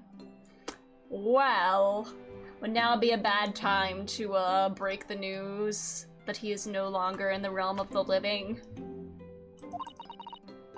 And I reckon that's gotta be harder. That's why she writes her stories. About her dad, really. That's what it sounded like to me, anyway. Last night when I was listening to what you were saying. Stories about Daddy? You mean, they're not the adventures of a great detective, so much as they are the adventures of a great detective and his trusty partner. No, that's how I see it, yeah. Aw. You're so thoughtful and so kind, Ginny. Yes, and we never thought any differently, did we? Look. No, it's just... I want to adopt her. She gave me the representation papers. Can she give me the adoption papers next? Because I want to adopt her as my child and just give her a nice, loving home. Look, give it a rest, will ya? I hate this chummy nonsense, do you hear? I hate it. I don't trust no one, right? That's how I work. Because if you don't trust no one can let you down. Oh. So leave me alone. Go on, scop it. Oh. Girl, she's so lonely.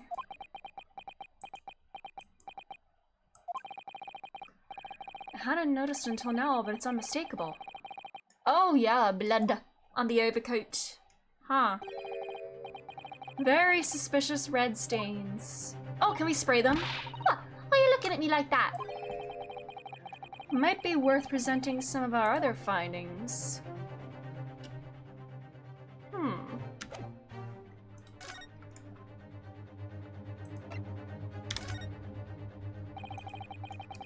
Those stains on the sleeves of your new coat, Gina. They're blood, aren't they? Not that I know whose blood yet. What? I'm not accusing you of anything. Blood, Mr. Naruhodo? You don't appear to have any obvious wounds yourself, though. So it could be blood that spattered from Mr. Winterbank when he was shot last night. Or could it be? Let's not beat around the bush here. This trusty friend of mine will get results much faster than anything else. Eh? Take it easy, Iris. Don't move, Ginny. I'm going to shoot. Pew!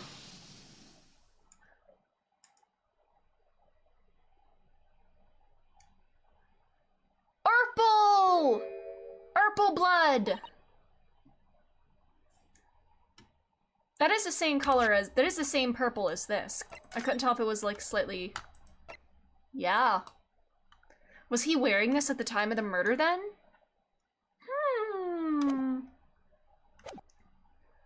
So this is like luminol. Aww.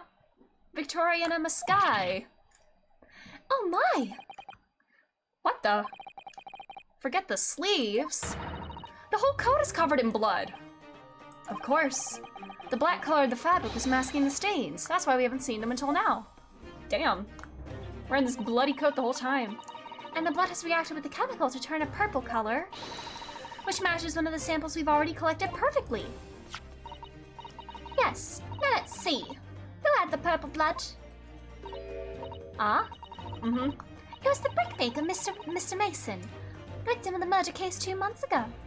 Unless he was Mr. McGilded wearing this when he stabbed him, because I'm assuming that he did it. Ah, I knew it. What are you on about? The victim? What do you mean?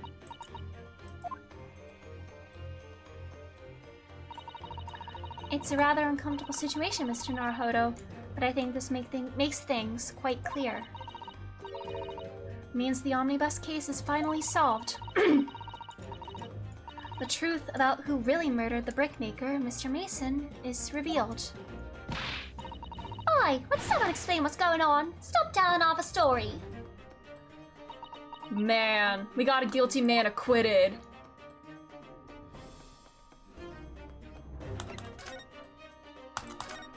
Damn.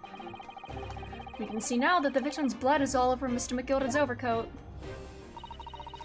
But in the trial 2 months ago, the defendant said in his testimony...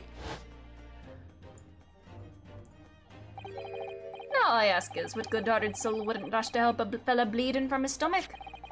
I wasn't about to start worrying about me gloves now, was I? I reached out to give the man a hand. Interconnecting plot lines! I love it! But if you look at the overcoat now, it's clear. These stains couldn't have arisen from Mr. McGilded trying to pull the victim to his feet. No, if that's what had really happened, the blood wouldn't have splashed all over the front of the coat. The only explanation for this pattern of blood is that it splattered over Mr. McGilded's coat when he stabbed the victim in the stomach. Man. That little fucker did it. She's a dog and No, the blood's gotta be pink for that. I've tried to run from the truth for long enough. But there's no escaping it now.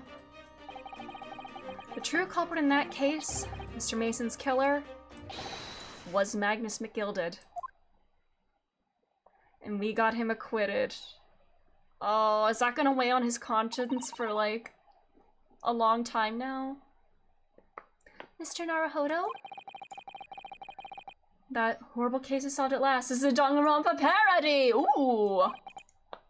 And I hope the man walked free from that trial!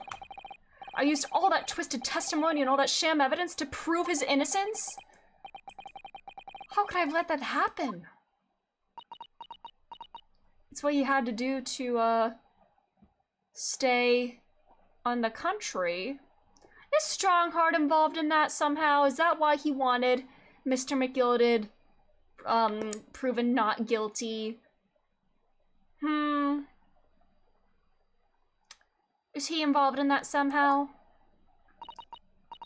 No. Did you believe him, though? Did you believe Mr. McGilded was innocent? I believed, or rather I think I was trying to believe. I wanted to. Because believing in those you represent in court is a defense lawyer's greatest weapon. A weapon?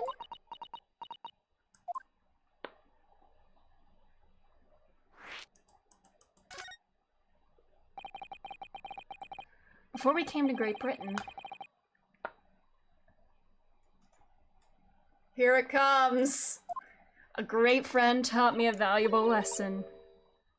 You mean Kazuma-sama?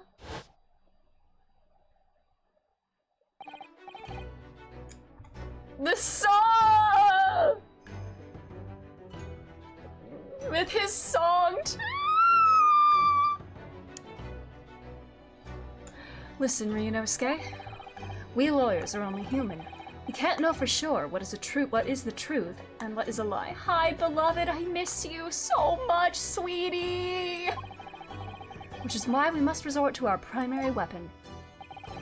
An unwavering belief in our clients. That's all we really have. Unwavering belief?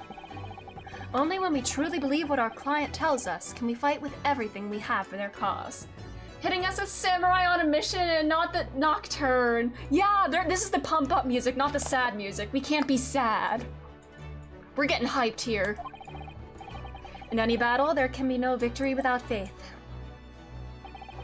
So I believe you, unwaveringly.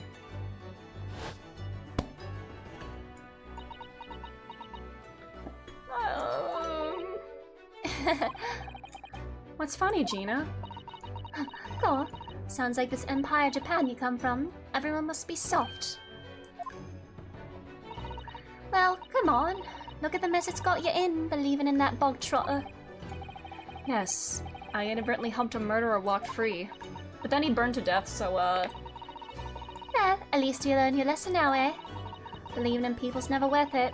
Someone always stabs you in the back in the end. Oh, Gina! It's so sad that someone so young has this kind of mindset, and I'm assuming it's from experience, yeah. Soon as you let your guard down, you've had it. Gina! I want you to just... She needs people she can genuinely believe in. Take a leaf out of my book. Believe no one, get up by no one. Gina. Gina, may I ask you something? What? I'd just like to make absolutely sure. What would you like us to do with these representation papers for tomorrow's trial?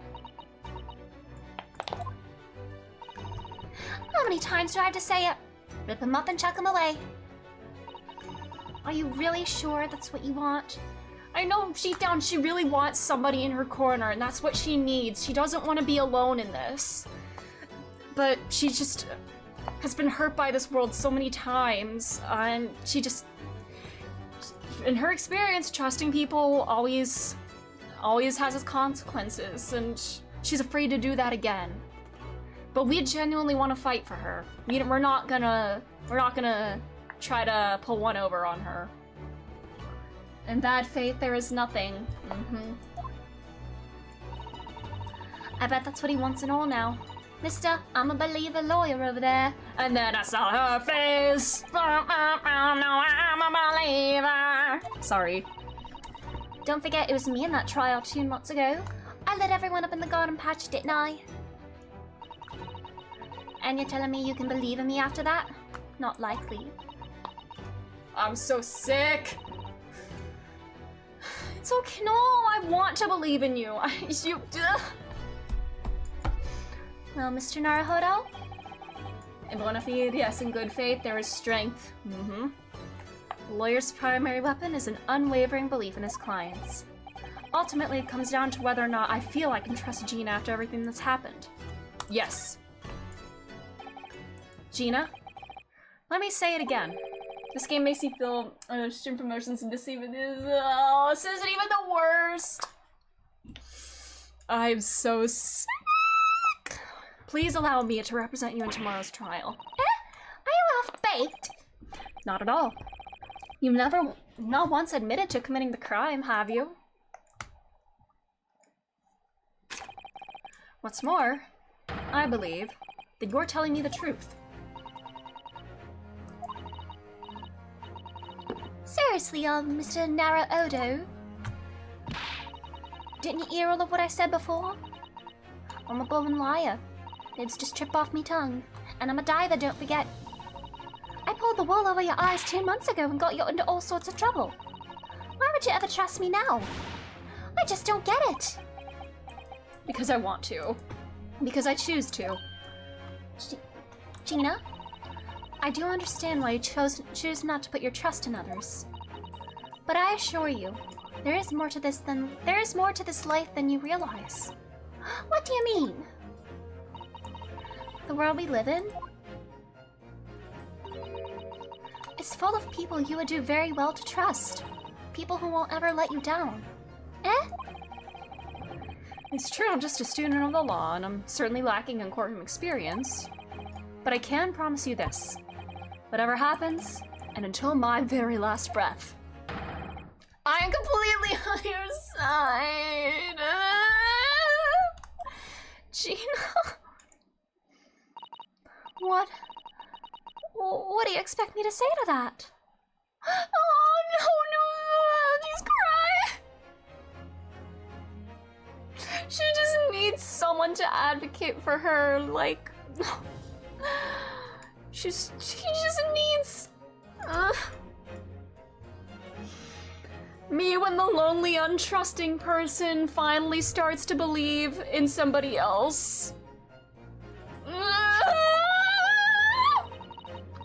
Then it's decided. I'll take these papers now and carry out the necessary preparations for tomorrow's trial. Will it be a shame to throw them away now after it's been penned with your name so beautifully? Do what you like. Released and Lotta. I don't know what you are. I don't get you. Heartbreaking sprite. I'm so scared. I'm so scared to see new sprites of her. Like if she's like crying and stuff, I'm like gonna throw up. Gina's taken herself off to the back of her cell. She'd never admit it, but I hope she's feeling relieved.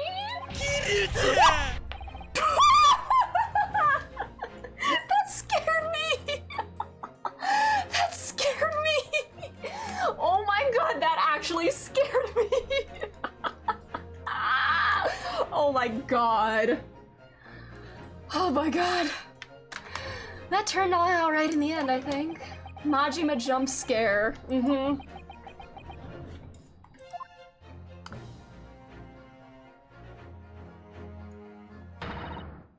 Whoever's hiding there, show yourself at once. Eavesdropping is the height of cowardice. Oh no, someone's spying? There will be heartbreaking sprites, but not yet. Okay. Somebody was spying.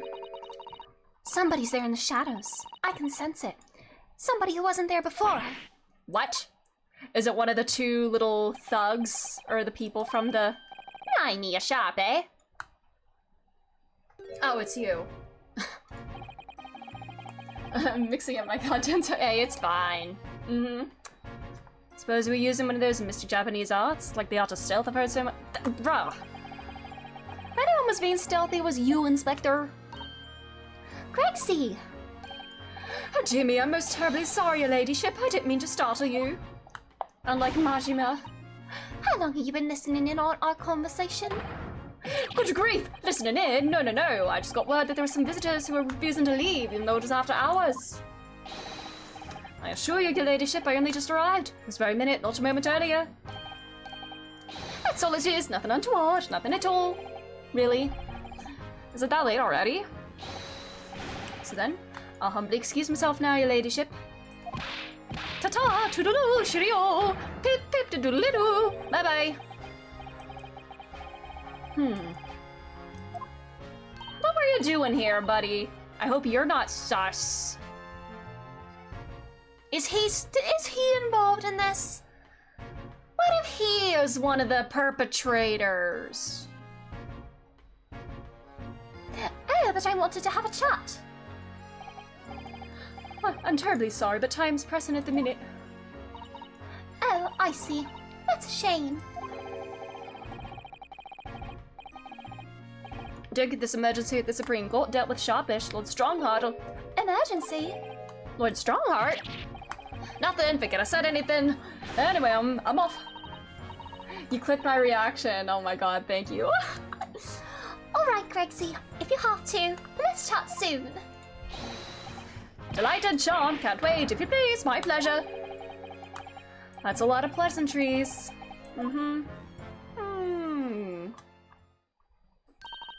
Grexy's so funny. He says such silly things. It's certainly entertaining to see an inspector of the police for bonding to a 10-year-old girl. But I wonder what that emergency is at the Supreme Court. I must attend the court clerk's office now before it closes. Yes, of course.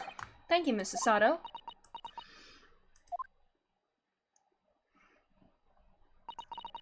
Kindly escort Iris home now, Mr. Naruhodo. I shall meet you there later.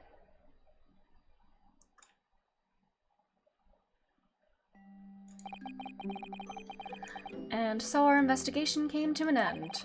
Susato-san went to file the necessary papers for my defense of Gina the following day. And then it hit me. She's leaving, though. I can no longer suppress the wretched feeling that had been gnawing away at my insides. Tomorrow, Susato-san will be leaving. Leaving Britain and making her way back to Japan. Yeah, how are you gonna do this without her?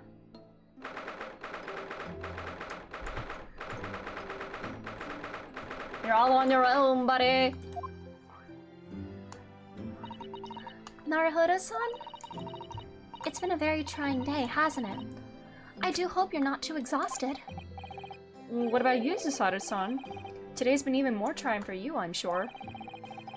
Mr. Sholmes was shot before our eyes, Gina was arrested, all on the back of the news that her father has fallen ill and that she must return to Japan at once. I hope your father recovers soon. Thank you for your kind words.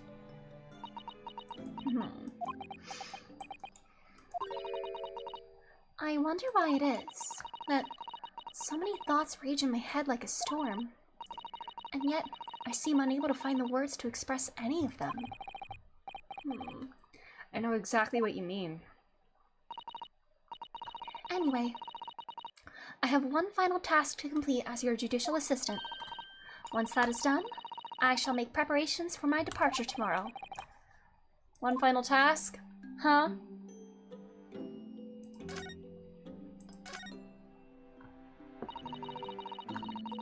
It's just 2 months since we arrived in London, but we managed to establish this office. I was finally feeling as though we were settling in. I would be lying if I said I felt no regret. I'm so sorry, Susato-san. It's just so sudden. I really don't know what to think. I've had no time to gather my thoughts. I know I've only been here a short time, but in my limited experience of the courtroom, I feel I've learned something. And what would that be? It seems to me there are many facets to people's personalities. Facets? And, like a jewel, the light plays off of them in complex patterns, illuminating their actions and their motives. But we see only a small number of the total facets. What is illuminated is only a part of the whole story.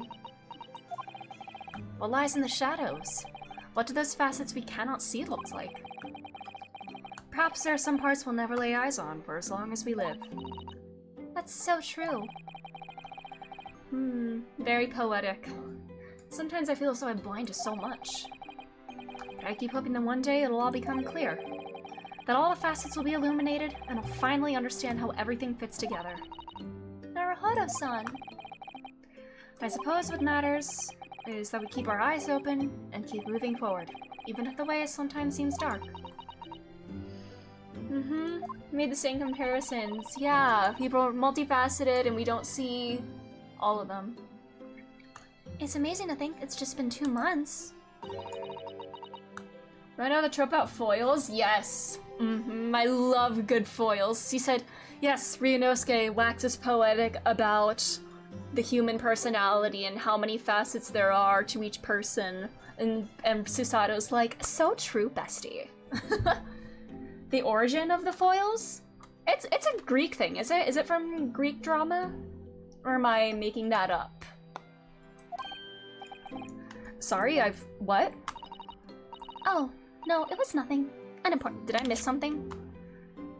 I've grown. Aww. Do you know what time you'll leave London in the morning? Yes, I picked up my ticket earlier. I shall be leaving here at 4 a.m. I see. Well, I'll escort you to Are you gonna get any sleep tonight, buddy? Absolutely not. Sorry? I'm sure you realize why I couldn't possibly let you do that. You have a very important day ahead of you tomorrow. Gina's trial. Yes, they asked for Shuake shipper. Yes! And they were foils! And they were 2 sides of the same coin! Ah!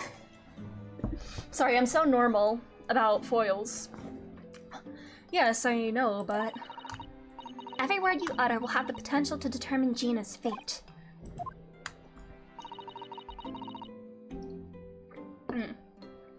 You must get as much rest as possible. It's based on how a jeweler used foil to emphasize the prettiness of a gem. Oh, interesting. Like wrapping foil around it or something? Even though, like me, I'm sure you'll find it hard to sleep. But please, for me, do try. You know what, I think we could all take that advice. Try to sleep. Do it for her. I need to make a do it for her version of this now. I need to make, oops, I clicked. I needed to make a version of this with Susato and just Use it as motivation to sleep. Do it for her. Sleep. She wants you to be well rested. But yeah, the one final task that you have. Go to sleep, yeah. Please, I want... What is this? Some huge bundle of documents. Occupied. So do your goddamn job! Yeah, it's her right now. Do your goddamn job tomorrow, Ryunosuke. It's my notes from the case 2 months ago. The murder that was committed on the omnibus. The McGilded case. It seems to me that this case of Mr. Windibank's murder, of which Gina is accused, is very much tied up with the omnibus case in ways that are not yet completely apparent. I will make it do it for her. Oh my god. You don't have to, but thanks. So I took the liberty of consolidating my writings about the case for you. With everything else she's had to think about, Susato-san still managed to do this, and all neatly laid out for me in her beautiful handwriting. She's the best. It was my pleasure. I can only hope that it will bolster your case tomorrow for Gina. Thank you so much, Susato-san. I'll do my best to use it wisely. You really are the best judicial assistant in the world. Oh. Well, that's extremely flattering. But I'm sorry to say that I've been a complete failure. No! You haven't! No! Bestie! You should be the actual lawyer here! Sorry, I didn't quite catch what you said there. Oh, ignore me. I was just mumbling to myself.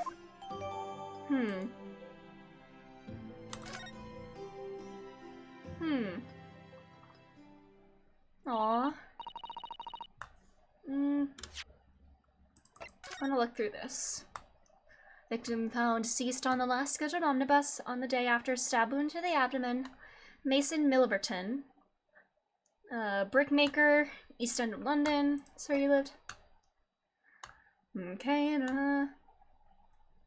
conviction was assured through a surprise fourth witness's testimony resulted in acquittal due to insufficient evidence.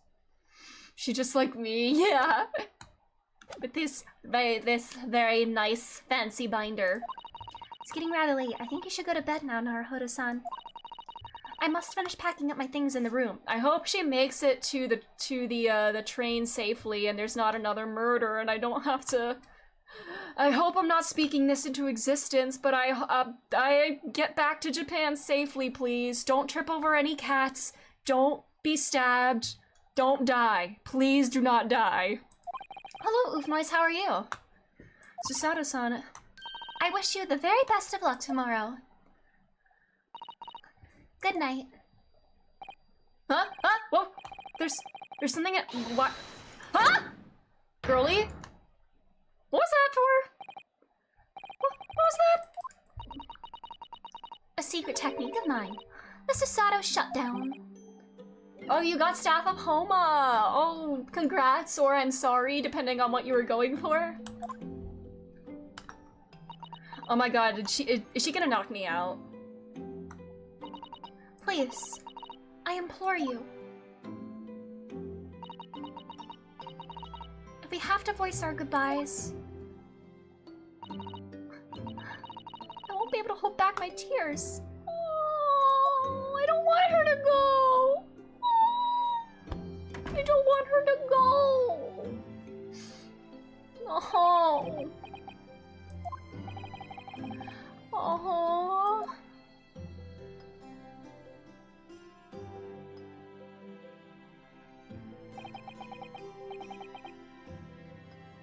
It truly had been a trying day.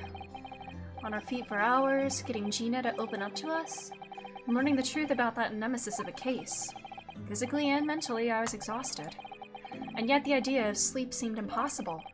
But I forced myself to close my eyes, and as a cacophony of scenes of our lives here in London played through my mind, eventually, my fatigue triumphed, and I fell into a deep sleep, and nothing bad happened overnight. Nothing bad happened. Nothing bad happened. Nothing bad happened. Nothing bad happened!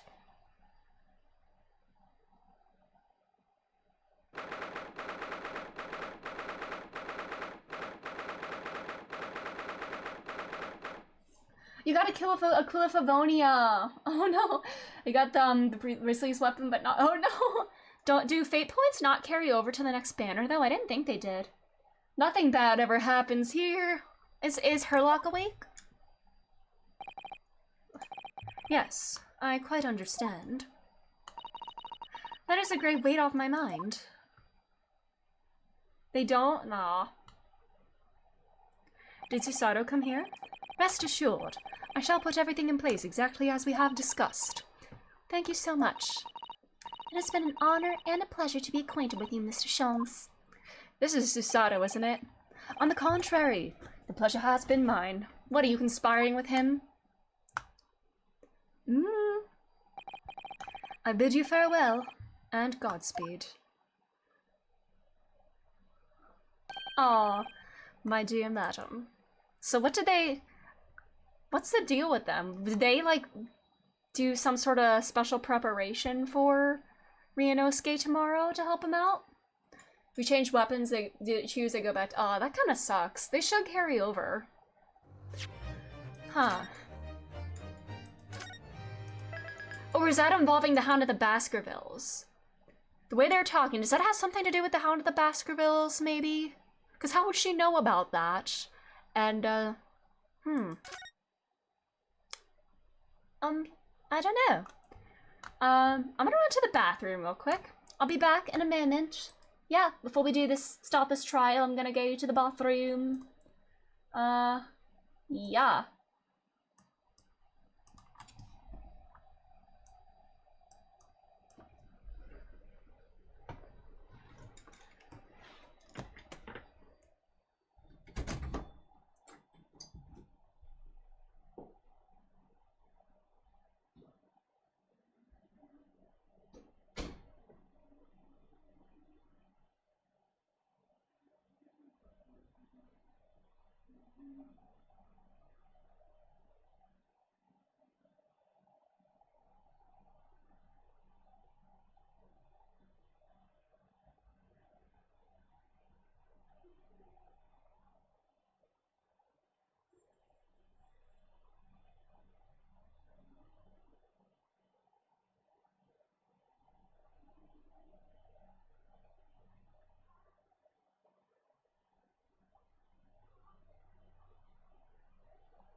Alrighty. I'm back. I am back here. Please don't take off my mask. Alright. Yeah, I'm sure the unspeakable story is the Hound of the Baskervilles now, I realized. Because Shuns cannot speak of that story. Alrighty. Oh god. When I woke the following morning, Susato-san was already gone. Outside the window, the rain came down in sheets. And so began an even longer day than the last. One that I remember for the rest of my days. Oh, I'm so scared. I'm so scared. I'm so scared. Oops. Sorry, my door was not finished. Completely closed. Alrighty. Alright, here we go. Oh yeah, I remember they mentioned like the Fontaine newspaper in her hangout. Good morning, Gina. I'm determined to prove your innocence today. I'm sure we can do it. So where's your friend then? Sorry? Did we not tell her that she's leaving tomorrow? Did we not? You know, they're in the fancy dress. We told her she wasn't. Sasato, or however you say it, I don't know. Mr. Sato had to leave early this morning. She was already gone by the time I woke up. Oh, you alright with that, are ya? That's a new sprite. Forget about me if you like. Go and see her off. It's fine. It's not as though Mrs. Sato and I won't meet again one day. Don't freeze it. Don't say things like that, Ryunosuke. You're gonna jinx yourself. I'm really scared when you say things like that. Like, don't. Just don't. Even so... But you, Gina, you only get one chance. This trial today is all we have. Good morning, you two. Good morning. She brought water! Hi! Hi, Kitty! Hi, kitty. When did they change after Charlotte's revealed? I don't know. Who's to say? How are you feeling, Ginny? Did you manage to sleep? I feel like my voice is only just now starting to warm up. It took a long time today for some reason. Meow! He's a little meow! He does a little meow! Iris, what are you doing here? What do you mean? When a friend is in need, we show our support. Isn't that right, Waggy? Aww. Oh, Waggy. Great way to show your support, kitty. Let him have a nose around. What harm can it do? Sure can do a lot. Oh, that reminds me. I brought a paper on the way here. Now, would you like the good news or the bad news? What do you say, Bruno, Jenny? Oh, well, I think I'd rather get the bad news out of the way first. Nah, always take the good news first. You might not live to hear the bad. Oh, that's so sad. Such a sad way to, think. Yes, that question always gives away people's personalities. Well, let's not go there. Alright then, I'll give you the bad news first. Pawnbroker perishes in pick purse plunder. A record amount of rain has fallen this morning, and carriages all over the capital are struggling to move. Huh? The bad news was a weather report? So I hope that Susie made her train to Dover and that the train isn't delayed on its way to the port. I'm so scared. Alright then, so what's the good news? Does she know that Holmes is awake? Or Sholmes? Well, the rain is forecast to subside this afternoon, so even if the train is delayed, it should be able to make up the time later. Well, that is good news, isn't it?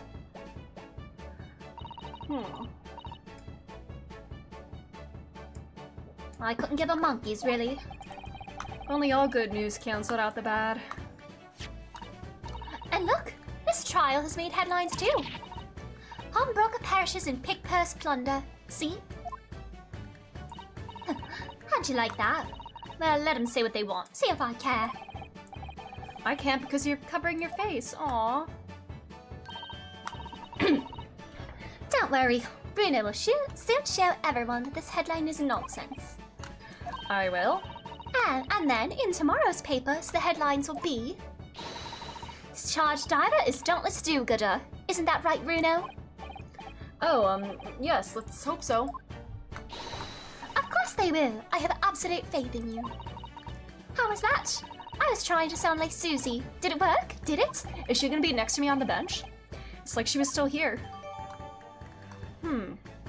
Okay.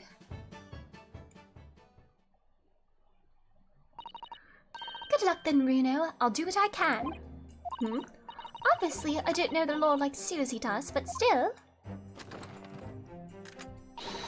I'll be by your side the whole time, giving you moral support and encouragement.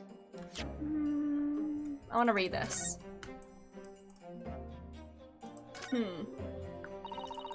Aunt Broga perishes in pick-purse plunder. How awful! For Jenny, I mean.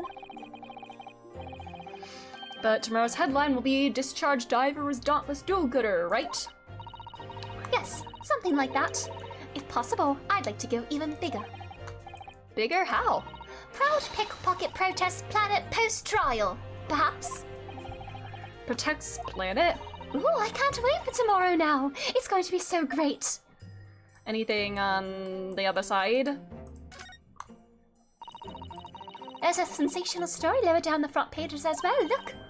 Ministry mole? Classified secrets may have been leaked overseas from Ministry of Justice. Is this the thing that, the big case that, Gregson was talking about?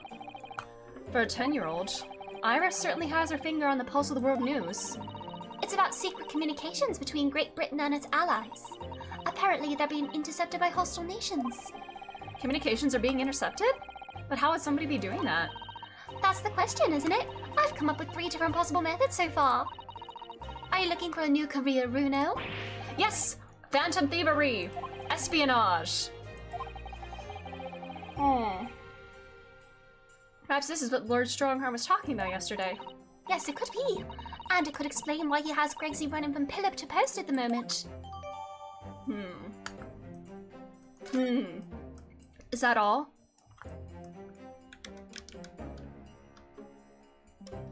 Okay. I'm not sure that big thing is as comforting as you think it is, to be honest, but thank you, Iris. That's very kind of you. Oh yeah, Iris. Yes, Jenny?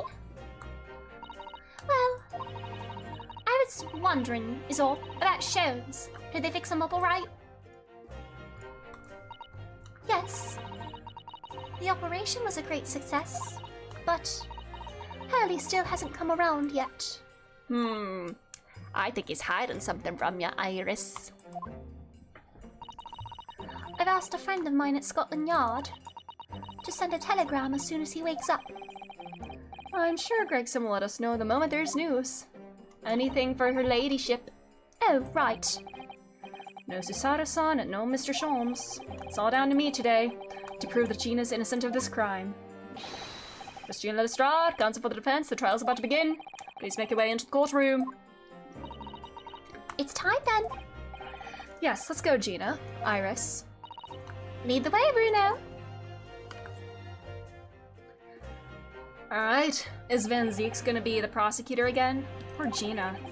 She's trying to put on a brave face, but I can tell she's worried and scared. I have to believe in her from start to finish. That's the weapon that'll secure our victory here. Ah!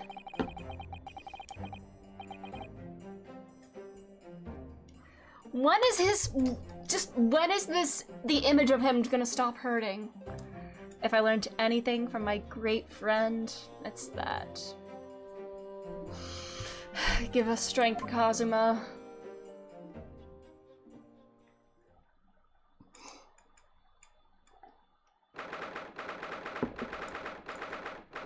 Feels like there's something in my eye, and I'm not crying about Kazuma. Might be my bang or something. Hey! Hi, baby girl! There is a child in the courtroom today, Van Zeek, so keep it PG. In the name of Her Majesty the Queen, I hereby declare this court to be in session. The trial shall determine the guilt or innocence of Miss Gina Lestrade.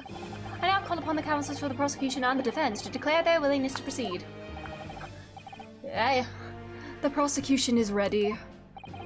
The defense is ready, as ready as I'm gonna be.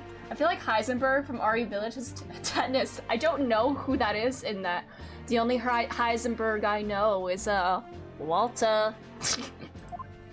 I need to play a Resident Evil game. I want to get into Resident Evil. It'd be good for this month, but they are not on sale, and that's the one thing stopping me from buying them. Lord Van Zeeks! My lord. Oh, you bowing already? Remind me, how many years ago was it that you withdrew from the public prosecution service? It was some 5 years ago, my lord. Yes. And then 2 months ago you surfaced somewhat unexpectedly, and here you are again today. Are there some circumstances of which the court should be aware that have led to this erratic behavior? Is it related to this espionage or to Kazuma's mission? In what one might describe as your former life 5 years past, you dealt exclusively in matters concerned with the highest echelons of society and government. Really? Yet today, you choose to try a simple case of burglary and murder. You know how to feel about Lady D? What do you mean? I think she's very... yeah. I confess I find it more than a little befuddling, Counsel. There are two types of person I cannot abide. Firstly, those wealthy scoundrels who hide behind a mask of philanthropy to cheat the public at large. Yeah, McGilded sucks. Or sucked. He means Mr. McGilded, who you defended against the Reaper 2 months ago. And is the second one gonna be Natsume? Yeah, I just about managed to work that out, thank you. Magnus McGilded. If I'd known what a monster he was, I never would have defended him. The more loathsome. Those really scoundrels who masquerade as allies urged me to effect total betrayal in the final hour. In other words, the confidence tricksters from those tiny islands. Oh my god, bro! Man, stop it. Yeah, bro was just like openly racist in the court. Jesus. He means you now, Bruno. I actually managed to work that out too. Thank you, Iris. I made great wine? What do you mean by that? Total betrayal? What are you talking about? Huh? Something with these secrets being leaked, mayhaps? That torrid look of hatred in Lord Menzies' eyes. Was that directed solely at me, or was he talking about all Japanese people? An alarmingly scathing explanation, Lord Van Zieks. Still, the judiciary welcomes the return of the so-called Reaper of the Bailey, feared by all London's malefactors. The cat has daddy issues. His dad walked up to him and oh my god. Your lordship is too kind. Now, jurors, the six of you have been selected at random to represent the will of the people in this trial. Oh my god. Oh my god. Ugh. So, we have Mr. Garadeb, juror number 2 again, who was also in the pictures of the stereoscope, a new person, juror number 6 from the previous case, juror number 5 from the first, juror number 4 from the first case, and then the Russian revolutionary who with a pet mouse. Alrighty. Former lieutenant of the British Army here, don't you know? Chops like me were born ready. Clean crockery, clean cutlery, and a clean conscience. His lordship's motto is very appropriate here, I think. Oh my god, he loves stereoscopes. Everything will be stereoscopic in the future. Absolutely, absolutely everything, and I'm ready for it. I don't understand it. I can't have left it in there. It's not possible. But could I have? Women indispensable in society. Stop. Female-centric future awaits. Stop. Yes, a win for feminism. Let's go. Good day. I am visiting London for sightseeing. I would like to take bus to Crystal Tower, please. So did they get someone who's not a British citizen to be on the jury here? Really? Is something wrong, Bruno? Oh, not exactly. It's just... I'm fairly sure I recognize these jurors. Almost all of them, in fact. Have we seen the third guy anywhere? Really? Funny coincidences like that do happen from time to time, don't they? But it is quite strange. The jurors are chosen at random from London's 6 million inhabitants, you know. So I've been led to believe. That's this is a fixed case, isn't it? What if the, juror number 3 is one of the thugs who was in the shop that night, mayhaps? Lord Van Zieks, the cause of all the prosecution to introduce the facts of the case? As you wish, my lord. Allow me to begin with a word of warning to the ladies and gentlemen of the jury. In short, first pretty point, there's never been a more self-evident case of cold-blooded murder. Ah! The victim, Mr. Pop Winderbank, proprietor of a pawn shop on Baker Street, was shot from behind and died instantly. The prosecution presents this photographic print of the crime scene. As the court will observe, there is a single bullet wound just below the gentleman's left shoulder. The evidence suggests that the bullet pierced the man's heart, resulting in near instant death. Moving on to the findings of Scotland Yard's coroner, his report states that the bullet entered the body on a rising diagonal trajectory. And what's that supposed to tell us? It means the victim was likely shot by someone significantly shorter in height than himself. Someone like the accused, you might say. But there was a short, one of the two shadows in the room was short. So it could have been that person. We just gotta identify them. Oh! The prosecution wishes to present the autopsy report and crime scene photograph as evidence, my lord. Indeed. The court accepts. Hand them to the bailiff, please. Okay. Alrighty. I now ask the court to turn its attention to the plan of the establishment where the incident occurred. The proprietor was found in the storeroom, where he kept articles pawned to him. A windowless room with a single point of entry, a door to the main shop that was found locked. In this sealed chamber, there were only two persons present. The victim, Mr. Windibank, and the accused. It may further interest the court to know that when the accused was discovered at the scene, she had in her hand the gun used to fire the fatal bullet. Well, that's that then, is it? Nothing more to say, bro. We literally just started. Hey, don't say that about her. Don't say that about her! Oh my god! Stop! Stop! We can't jump to conclusions here. We mustn't assume her guilt because of what she has to do to survive. Yeah. Oh my god, he's already drinking. My learned Nepalese friend, it is you who mustn't jump to conclusions. The prosecution has barely begun presenting its case. Conveniently, this appalling act of murder did not go unobserved. There were witnesses. Good gracious! After their testimony, this girl's true nature will be exposed. Pitiful pick-purse or cold-hearted killer. Here's to establishing the truth. The court will take the floor plan and firearm into evidence. Hand them to the bailiff, please, Lord Van Zeeks. At once, my lord. Alrighty.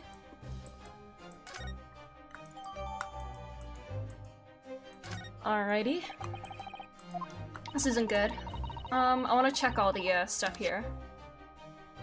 First, we have the autopsy report.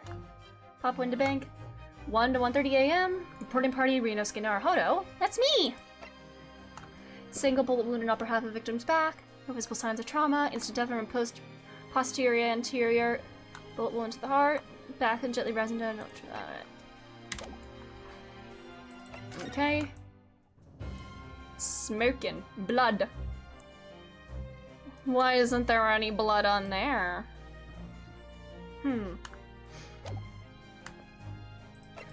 Alright, floor plan. Alright. And then the gun. This is Mr. Windibank's gun. The cylinder is completely empty. Mr. Windibank always used to keep the gun to hand on his shop counter. Yes, but only ever with a single bullet loaded, I understand. That's right. To keep all the pawned articles that were in his care safe. But his one bullet was fired that night and the poor man lost his life. Was he protecting his shop, I wonder?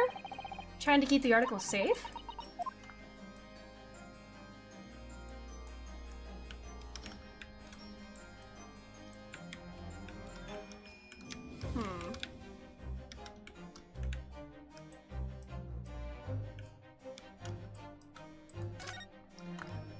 That's all there is to say, right? Yeah. Okay.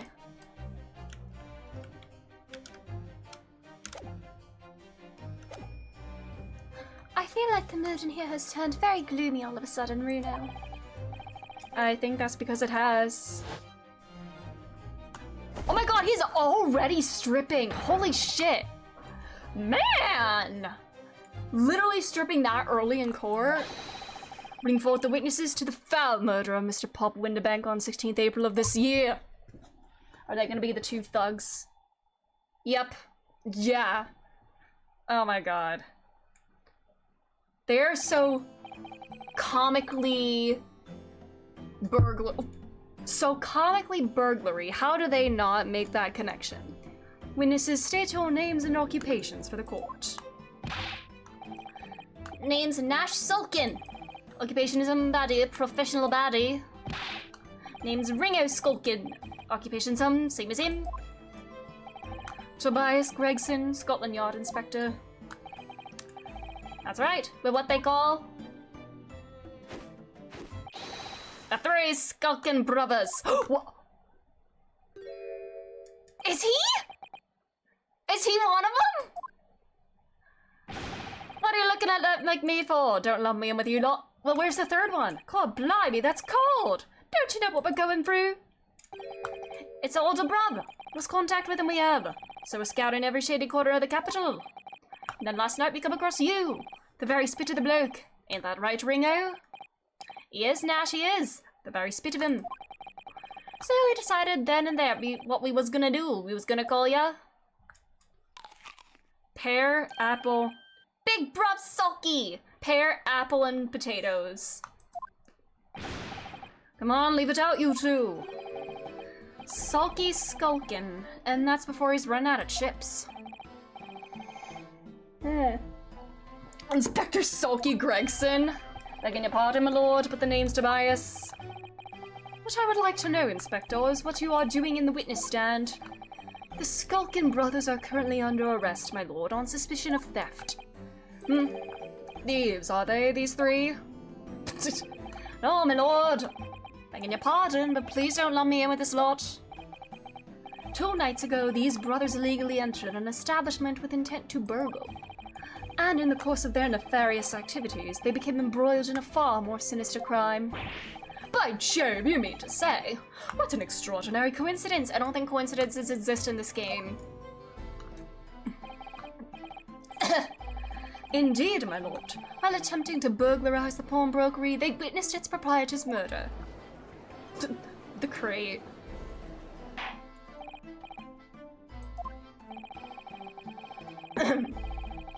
The various trespasses of these brothers is not the subject of today's proceedings, though they will naturally face trial in the very near future. With your lordship's permission, I'd like to remain in the stand to keep these gents on the straight and narrow.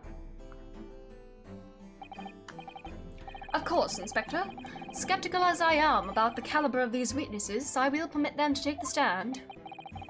Mr. Skulkin will now testify before the court.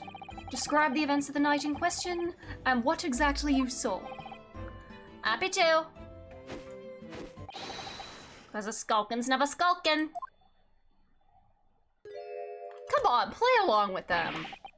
Get out of it. Play along with them, buddy, unless you actually are secretly the third one and that's why you were skulking about in the prison yesterday, eavesdropping. I was walking down Baker Street in the small hours and the gas door was ajar, see? It was like some kind of sign begging for us to go in, it was. But once we got inside, God blimey, lumney, we had a gunshot from the back room. We went to see what was what, but the door was locked from the inside. We never done nothing, governor. We never took nothing. We just left after that, nice and quiet. Okay. A terrible coincidence, it would seem. At the precise moment these miscreants entered the property, an even more sinister crime was afoot. The witness's testimony is consistent with the crime scene in every detail. The door providing access to the storeroom from the main shop was indeed locked from the outside, and within only the victim and the accused were found.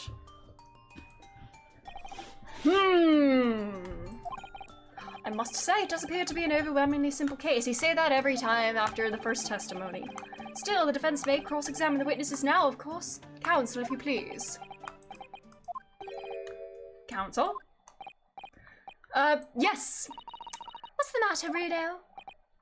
Sorry, I was just stunned into silence for a minute by the blatant lies being told by that pair in the stand.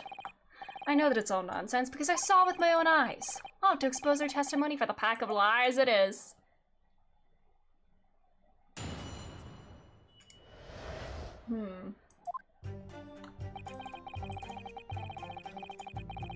The door was ajar. Hold it! The front door of Windibanks was ajar, you say? What time of night was this? Must have been about 1, right, Ringo? Yeah, I'd say so, right, Sulky?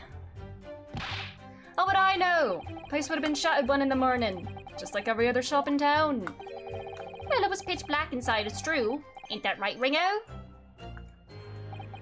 I'm not so sure, Nash. I seem to remember a little light burning inside. What about you, Sulky, me old mucker? Leave me alone. There definitely was a small lamp burning inside. That's what alerted us to the situation in the first place. And when these gentlemen ventured into the open establishment, the accused, Miss Gina Lestrade, already had the muzzle of her gun trained on the unfortunate victim. That is pure conjecture. Huh. Perhaps, but it changes nothing.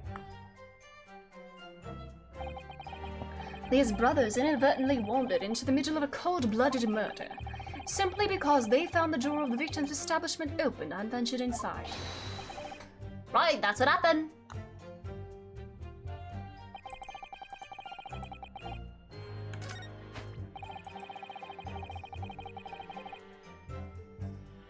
Hold it! A gunshot, you say? Just the one. Are you sure about that?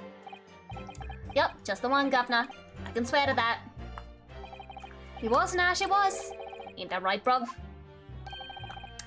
Firearm used belonged to the victim himself. Yes, Mr. Windibank always used to leave his gun lying around on the counter. Right, I remember. When we examined it, we found the revolver was completely out of rounds. That makes sense. Mr. Windibank always used to say he only ever kept a single bullet loaded. That's true. I remember him saying that as well. So we can say with considerable certainty that only a single round was discharged from the firearm used as the murder weapon. Yes, my lord, we can.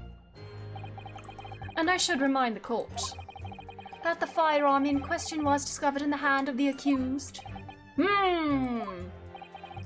Wonderful.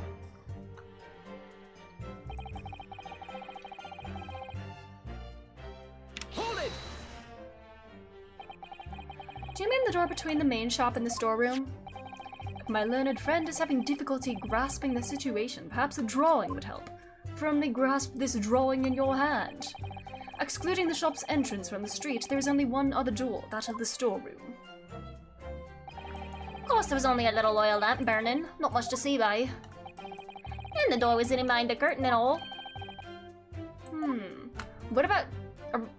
we didn't get any pictures from the security cameras. The door was mostly obscured by the curtain, yeah, when we got there. Tell me, why exactly did you try to open that door? Eh? Any normal petty thief would run at the sound of a gunshot, I should think. Your turn to rabbit, Ringo. Well, Nash, yeah. I suppose you'd have to say we ain't normal, eh?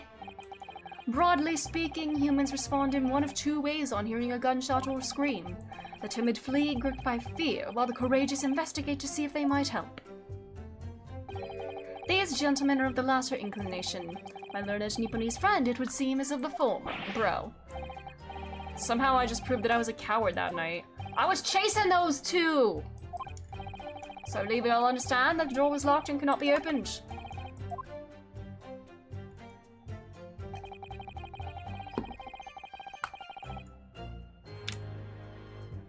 Hold it! You didn't do or take anything. Is that your story? Well, it was bedlam, Sooners, weren't it? It was, Nash, it was. Didn't even have time to put my dukes out on Lucy Lockets. So with no time to take your hands out of your pockets, you just left nice and quietly, as you say. That's right, Governor. Nothing we ate more than islands. The otter never even pulled me dukes. I can, like... My mouth is getting tied up. So you'd like us to believe Come again. As you fled from the pawnbrokers that night, did you not run into anyone else? And did you not fire a gun at that person? Saints alive, they fired a gun, you say? Oh! Blimey, governor!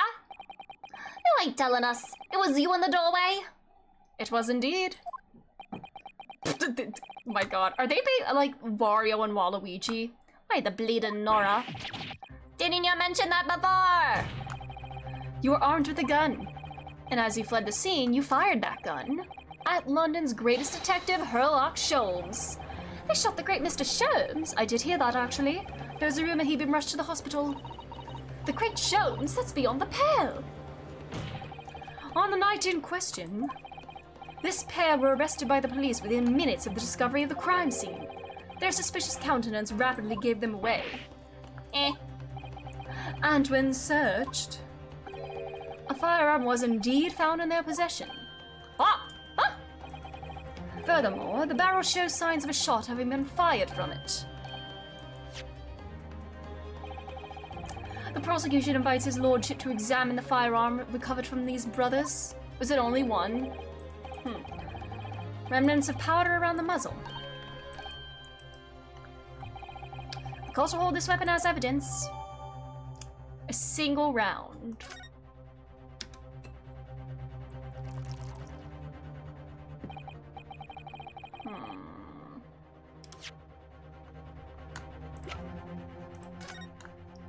But we know there were at least 3 bullets fired between the one in the calendar, the one that shot Mr. Windibank, and the one that shot Sholmes. So there's ammunition still loaded in 5 of these revolvers' 6 cylinders. Yes, which tells us that only a single shot has been fired from it. Exactly. The bullet that hit Hurley, in fact, isn't it? Yes, it happened almost as soon as we walked in through Windibank's door. I'll make those brothers pay. Yes. Hit him with your little smoke grenade launcher.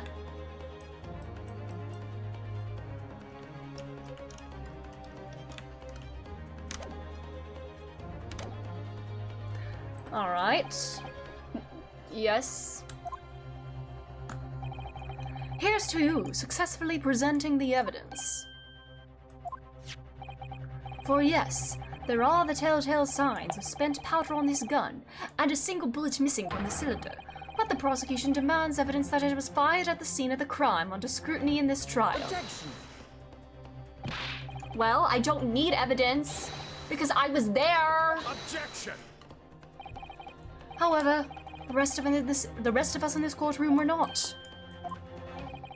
If the defense fails to provide evidence in support of its rash claim, we shall have no choice but to toast your incompetence and move on.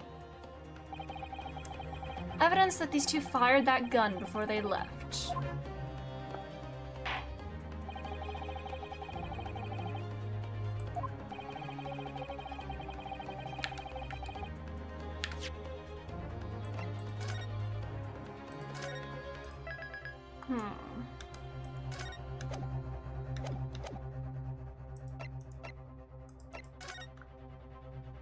Is this the one? No.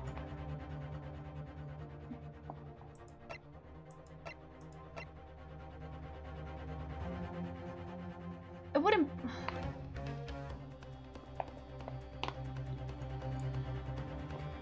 This is separate. The bullet that hit Sholmes was still inside him, and that's why he went into surgery, right? So...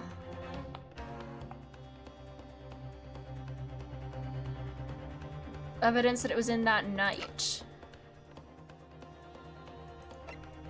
I'm gonna go... I guess I'll go with the picture, but this is blood samples, not all.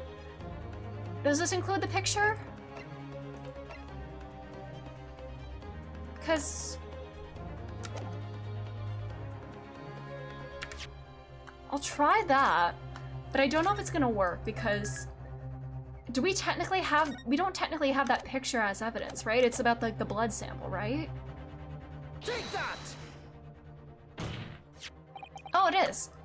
The evidence is in this portfolio. What? What on earth have you there, counsel? During the course of our investigations, we discovered a number of bloodstains. Not trusting the police to do the job they're trained to do. That means they are, you know, sometimes they... Well, anyway. We analyzed all the blood samples we found and recorded the results in the portfolio. You claim to have these evidence the court is demanding therein? Yes, my lord. No more dallying then, counsel. Present the pertinent evidence at once. What do you have in your portfolio that proves these witnesses unloaded a firearm at the scene? This one. Take that! What is that? Explain. It's a photographic print taken at Windibank's pawnbrokery on the day of the incident. From the scene of the crime, is it? Is that a bullet hole? And if my eyes do not deceive me, it appears the bullet is still lodged there? Yes, as you're... Okay, I guess the bullet didn't stay inside Sholmes. If it, like, grazed him, but, like, he was still bleeding out. The bullet pierced Mr. Windibank's calendar. Date shown being the 16th of April, the very day of the pawnbroker's death. The incident occurred at 1 hour after midnight, but this indicates a separate shot had been fired sometime after the calendar had been set to the 16th. That's right. And while it isn't irrefutable, the defense believes that this is credible evidence that the witnesses did fire a round from their gun in the pawnbrokers that night. Nah!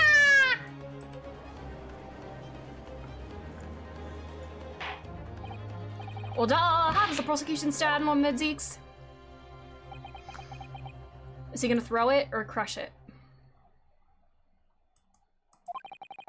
If that is the direction my learned friend wishes to take, the prosecution has no objection. What? Yeet!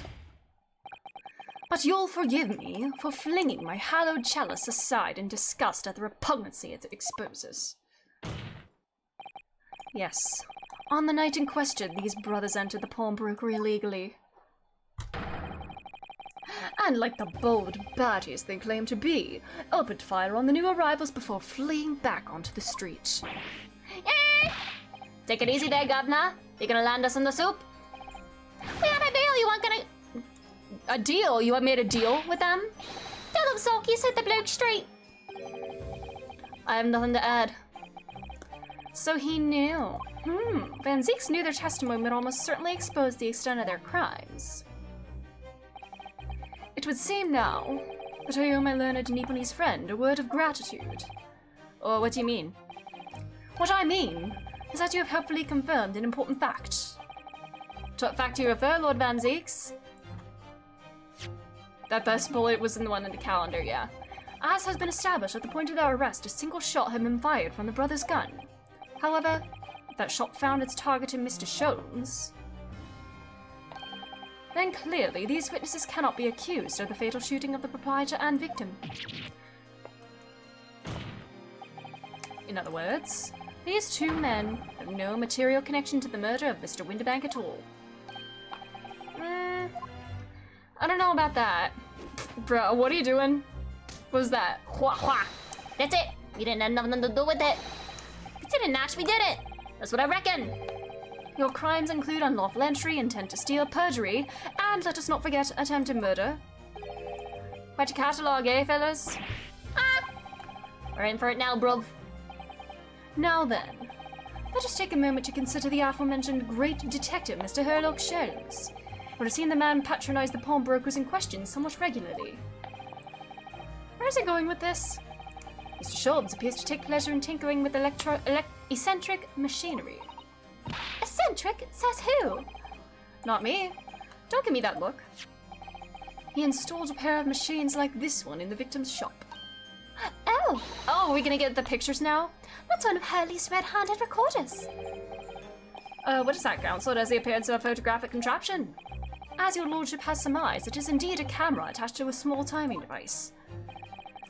Every half an hour, it automatically photographs the interior of the establishment. The idea being that if a thief were to break into the shop, he'd be caught red-handed.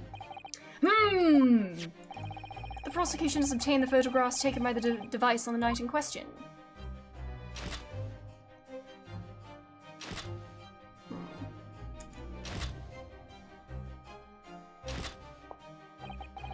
As the court will observe, copious identical prints are produced in a quite desultory fashion. Rather prodigal, I feel. In fact, there are 2 such devices in the victim's shop, my lord. If I may refer to the court to the plan of the premises, their respective positions are here and here. You say these cameras produce a print every half hour. I'm afraid I fail to see how that would help if the anticipated thief conducted his activities in one of the many 13-minute intervals.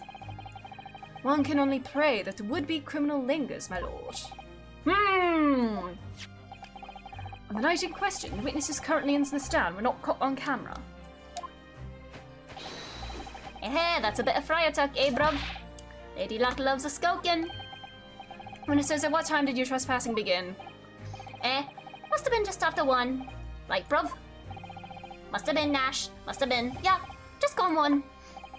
In which case, minutes before these brothers entered the establishment. What scene might we expect to see within the shop? Let us examine the evidence.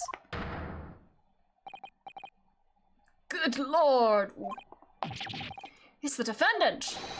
Miss Gina Lestrade!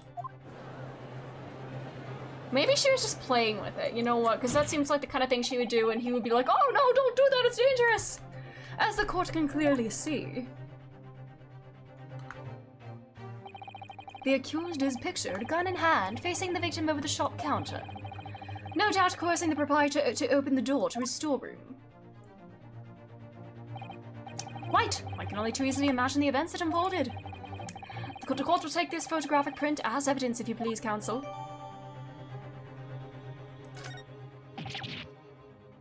Oof. I don't believe it. Ginny?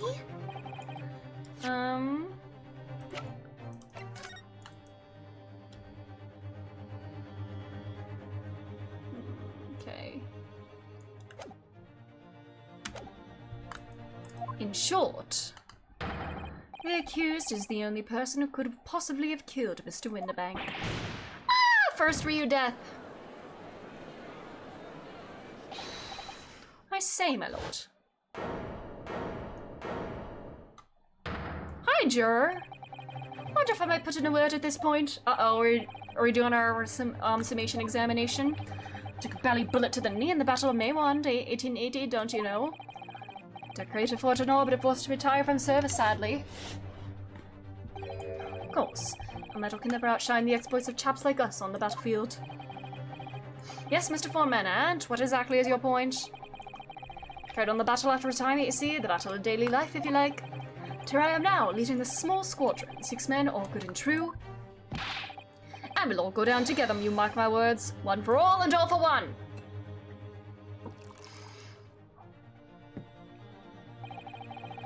The ladies and gentlemen of the jury have reached agreement, have they? That is what is that what we are to understand? Well, Mr. Foreman, is that correct? In a manner of speaking, yes. That is the Gyarados squadron's position, sir. No, it's too soon to make a judgment here. Status report for the court, man, on the double. His lordship insists on promptitude at all times, and that goes for making decisions too. I think I find the truth is as clear as day now. I could reach out and touch it. I wouldn't have left it in there, I just wouldn't. But I can't actually remember. Are you talking about the bullet? Were you operating on Sholmes? Situation clear, stop. No room for doubt, stop. Truth now undeniable, stop. Can the mouse talk for him? I'm very sorry for brothers, they are unlucky. Can the mouse talk? Very well. Now call upon each member of the jury to state his or her leaning in this matter. Announce your considered verdicts to the court. Guilty. Guilty. Guilty. Guilty. Guilty. Guilty.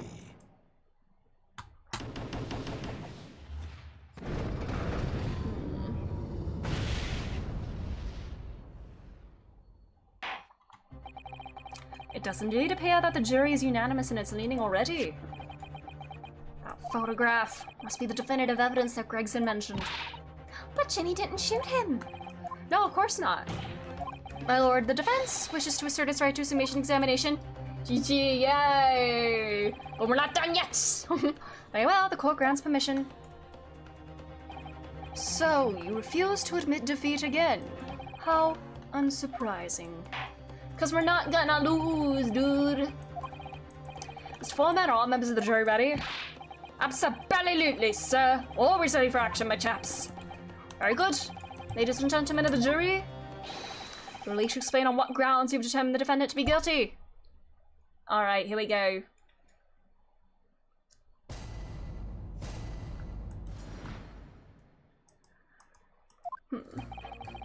All the evidence clearly points the finger of guilt at this young pickpocket Tien. As a housemaid, I should like to see all filthy eyesores promptly and rigorously eliminated. I think you'll find that if you look at that photograph in stereo, the truth will just pop out. If I had left it in there, I should think there will be repercussions by now. Are you talking about the bullet in Sholmes? Mind made up, stop. Global radio transmission, a verdict to follow, stop.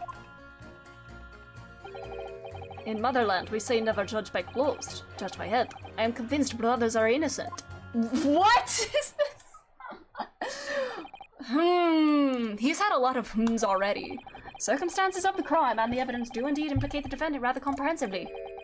The storeroom, locked from the inside, in which the victim and the accused were discovered alone, which you could easily reach through the little door, and in the accused's hand, the fatal revolver, the firing of which was heard by these witnesses. Not to mention this print! Take it from a chap who's seen action on the battlefield. That young girl's on the verge of pulling the belly trigger.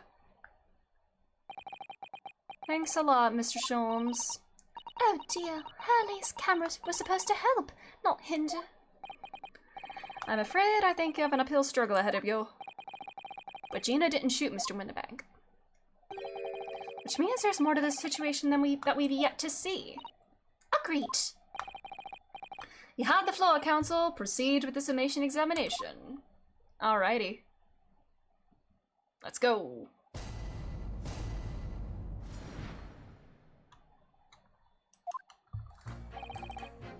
All the evidence points to her, he says.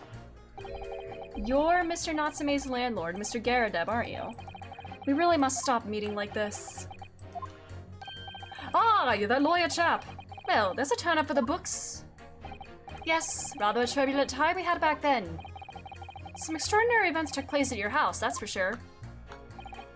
Luckily, Mr. Sholmes and I were able to get to the bottom of it all. I think we did rather a lot for you, didn't we? I mean, obviously. I wouldn't be suggesting that, therefore you should change your leaning to not guilty or anything. Can't be denied, I suppose. The curse of the Garadeb's house was the talk of the town after that business. Watchers moved out and I couldn't get a bally soul to take up the tenancies. Oh, sorry. Haven't had the heart to break the news to Joni yet. Bad enough that the old girl's clapped up. What do you mean? Yes, can't be denied. You did do a rather lot, but not for us. Not for us, that's for dashed certain. I suppose not. Of course. There can be no suggestion of that being the reason I'm leaning towards guilty here, obviously. Obviously, but honestly, I really wish you'd pay more attention to the trial and less to juror number 2. Yeah, he keeps looking over at her. Hold it! Polishing the bench, I see, again. A maid's work is never done. Not a blemish must remain. What exactly do you mean by filthy eyesores? On my way to market for his lordship, I have to pass through East End. The place is full of beggars, pig pursers, and crossmen. The scum— What? So poor people. You just hate poor people. A little harsh, perhaps. Let me be plain. If it were up to me, all those backslums would be made spick and span or eradicated. Ma'am! At least we have people like the great detective working to achieve these important— I don't think he's trying to kill all the poor people. That's right. I like to keep abreast of his exploits by reading Randst magazine in between my duties. He does wonders cleaning up London streets. In my opinion, he should be declared an honorary maid of the capital. Oh my god, so you want to see him in a maid dress? Mr. Sholmes a maid? I'm sure there's fan art of that somewhere. It's really quite unforgivable. Without a scum having the audacity to shoot our very greatest detective. It wasn't her that did it though, but... Minor detail. It was the two brothers in the stand who shot Mr. Sholmes, not the defendant. A minor detail indeed. They're all got to scum as far as I'm concerned. Well, it just might be an idea to get our facts straight anyway. Yes, all right. I shall amend my statement. Okay, there's brothers. They should swing for shooting the great detective. I agree with you. The shooting of Mr. Sholmes was an unforgivable act. But the purpose of this trial is to determine who shot the pawnbroker, Mr. Windibank. I'm afraid you're splitting hairs, sir. Sorry? Whether it was the thieves or the pig purse, it was still gutter trash that shot the pawnbroker in the end. Filth that should be cleaned up and eradicated, in my considered opinion. Jesus Christ. You're awful. You're awful. It was one of those two brothers that shot Hurley, wasn't it? Yes, without question. Well then, I'll never forgive them. Oh, Iris. Perhaps we could use this maid statement to help us somehow, don't you think? Okay.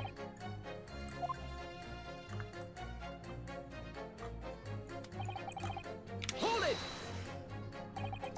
What do you mean, look at the photograph in stereo? Sorry, what? Don't you know? If you look at the photographic print normally... Looks as though the pickpocket girl is about to shoot the victim, obviously. Objection. But there's no indication the defendant ever fired the gun. All I'm saying is if you look at the same print in stereo, it could be all sorts of new information. By any chance, are you a fan of stereoscopes? Bro is a nerd. Oh, how did you know? Let's call it a lucky guess. It never gets old seeing the two prints merged into one before your eyes. It's extraordinary, it's captivating, it's the height of modernity. Of course. Oh yes, I think you'll find that the stereoscope here is here to stay. Giving us new perspectives we could only dream of before is the greatest adventure the world has ever seen. Well, you can give me a new perspective on this case, I might agree with you. Is there a way to look at the picture in stereo somehow?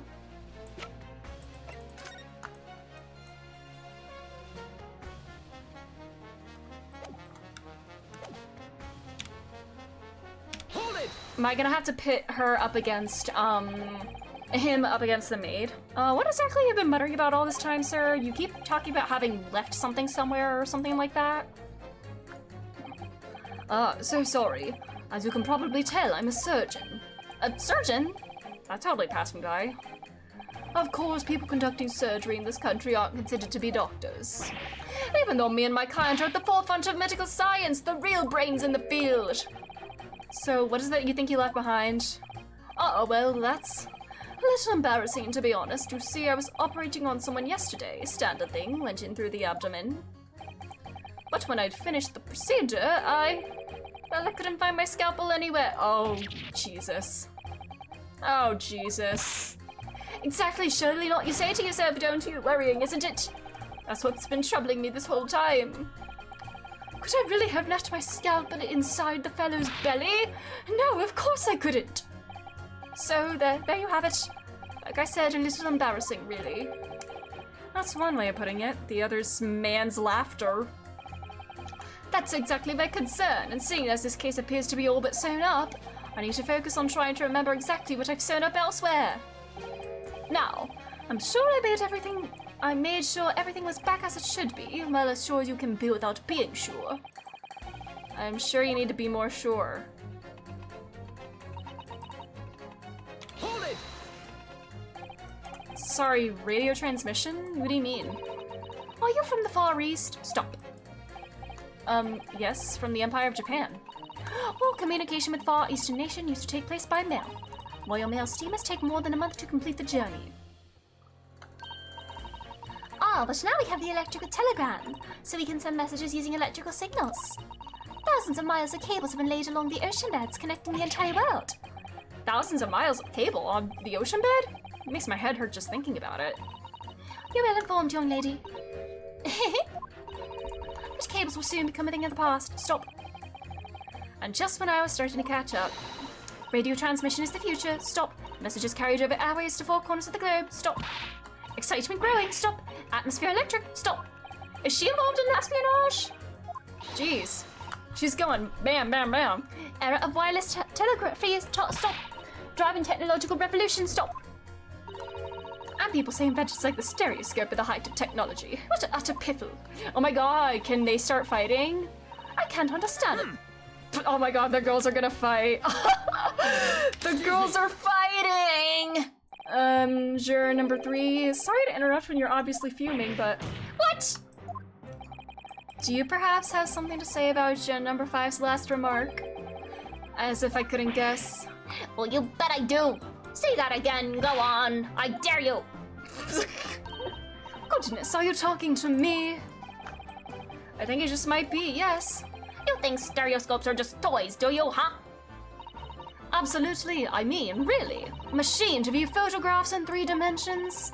Why on earth would you not just use your eyes to look at the world around you? It's all 3-dimensional. What a great way to appease the man. No, I'm sorry. Stereoscopes are of no practical use at all. Oh man. You just don't know. Pardon? I think you'll find that viewing a photograph through a stereoscope can unlock all sorts of possibilities. What sort of possibilities? Well, take a crime scene, for example. If you had a pair of photographs from a crime scene that you could view through a stereoscope, it could reveal hidden clues you never even noticed before. Have you got any, Runa? Any prints we could look at with a stereoscope? Sure.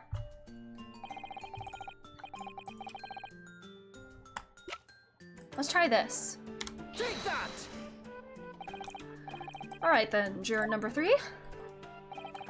Are you saying you can do this with any 2 suitable photographic prints? Of course I can. We only have 1 copy of this though, don't we? I'd like you to demonstrate. I'd be delighted to, just give me 1 more print and I'll amaze you all. Oh, they need to be identical though. Oh, I should've done the photograph. Oh. Oh, we don't have another copy of it though. Can I like... Shit.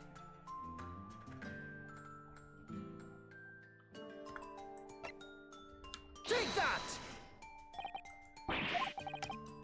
What do you mean 1 more print?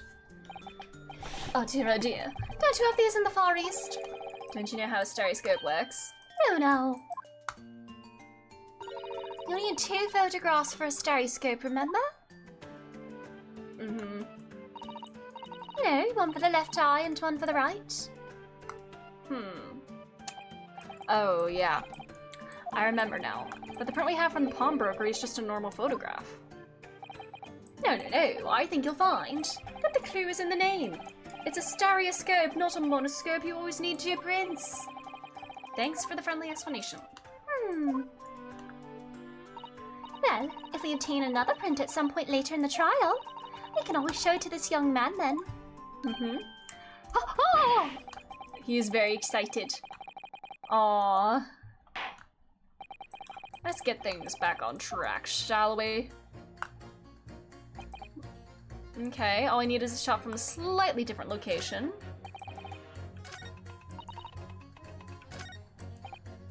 Hold it! Please tell me you're not Villain Bolshevik, the Russian revolutionary. Revolutionary? Ah, I believe there is such rumor. It's just a rumor? As you see, I have unfortunate appearance. I look like a vicious criminal. Your words, not mine. Just want to point that out. People call me revolutionary, murderer, autocrat.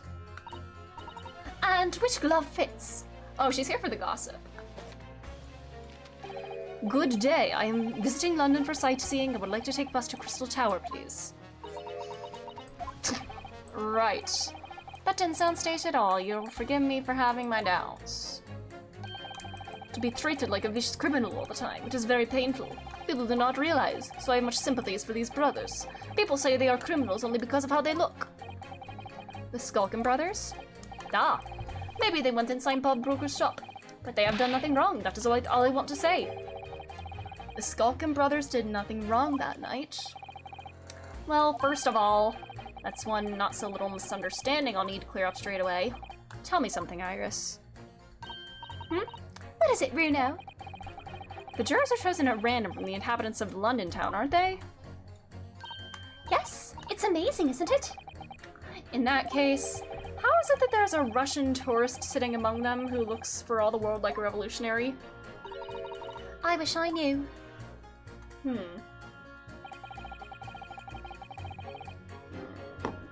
Okay. Alright, We know that Ginny would never shoot anyone. okay. Alright.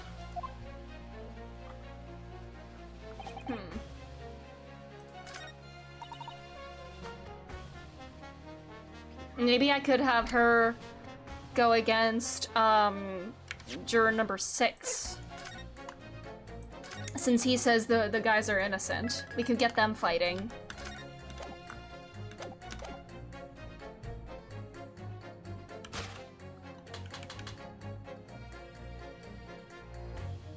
Objection! These two statements clearly contradict each other. Good lord. Counsel, explain yourself. Oh my statement contradictory? Contradict. Juror number 6, you've got the wrong end of the stick. I do not have stick. I have mouse. Does the mouse have... Ooh, music. Does the mouse have a name? As juror number 2 said earlier, when the Skulkin brothers fled the scene on the night in question, they fired a shot from their revolver. Yes, they shot poor Mr. Sholmes in the abdomen, I understand. Yes. Aren't you proud of me, Kazuma? I'm leaning on you. Surely you're not gonna tell the court now that you didn't hear. Oh my god, is the mouse reading the book?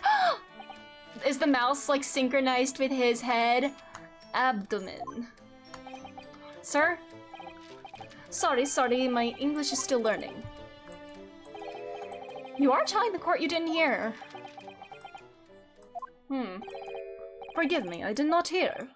Ah, here's word abdomen. Part of person's body containing stomach and other vital organs. This is what you mean, you should say in plain English. I am Russian, not native speaker. Who thought it was a good idea to let this man be on the jury again?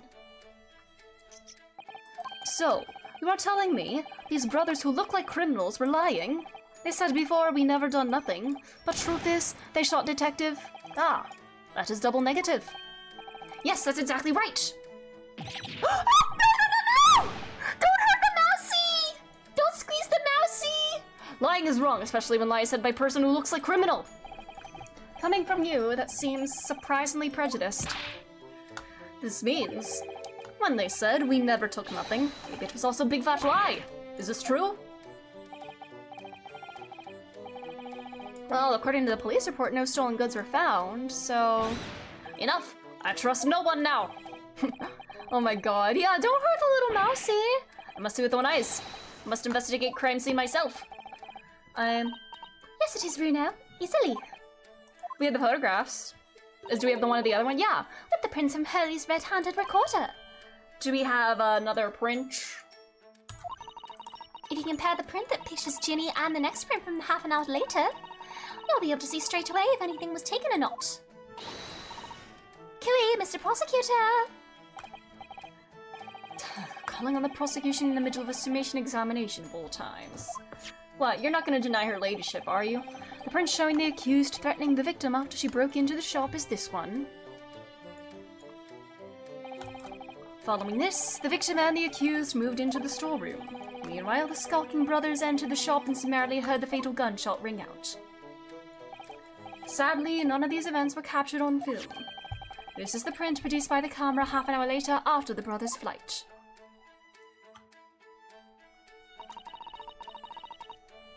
So this was taken after Hurley was shot then? As far as I can tell, nothing has been taken. Can't notice anything that's obviously missing, but... So, the brothers who look like criminals told only one lie. They shot man, but they stole nothing. It seems so, yeah. Yeah, good. Yeah, they didn't, yeah, at least they didn't steal. You're right. I did not understand the situation. Now I know brothers have lied. I think it's very important to continue trial. But they're not on trial. Oh my, does he think that brothers are on trial? Oh boy.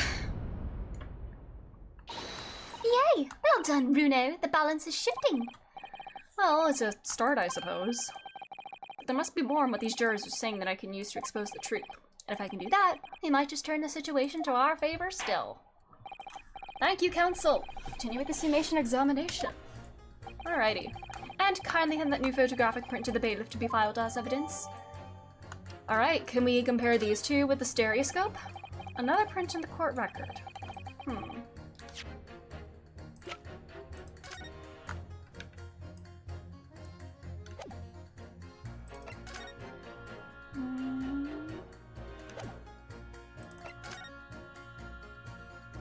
Let's put them in the stereoscope so I don't have to like keep clicking back and forth to see the difference.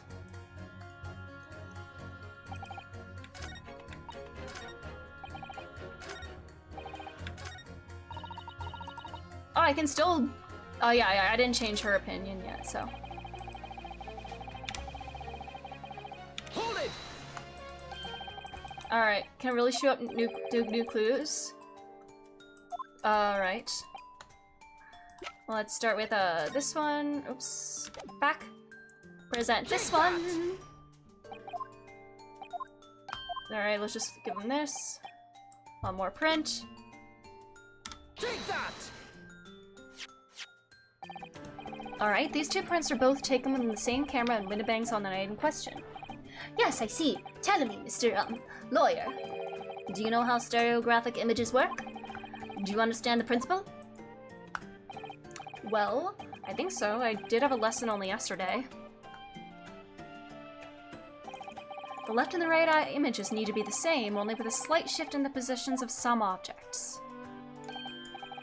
Then when your brain merges the two images together inside your head and notices the shift as if it were depth. Yes, exactly. It's that small shift between certain objects in the two pictures that's really important. So what happens if you use two photographs that are exactly the same? No, obviously that wouldn't work at all. Not for seeing the scene three-dimensionally anyway. Oh! Oh! Of course, now I see! Ah, I think the young girl has discovered the secret. I have! Oh, her eyes are so silly. She's so silly! Have another look at these two photographs from Hurley's camera, Bruno. Go on! Alright, what things are moved? Alright, what things have been moved?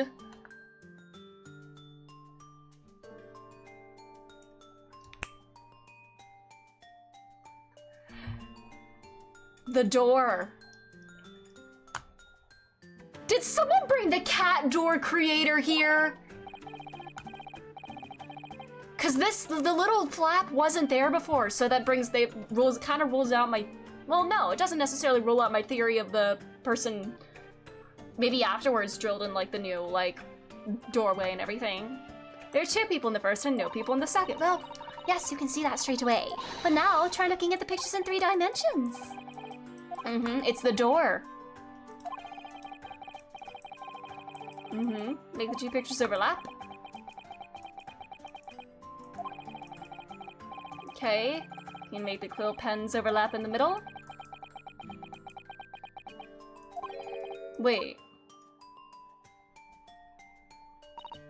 Well, did you manage to see it properly, Bruno? Yes! I didn't even need to cross my eyes. It'll spot the difference. What's going on with these two pictures?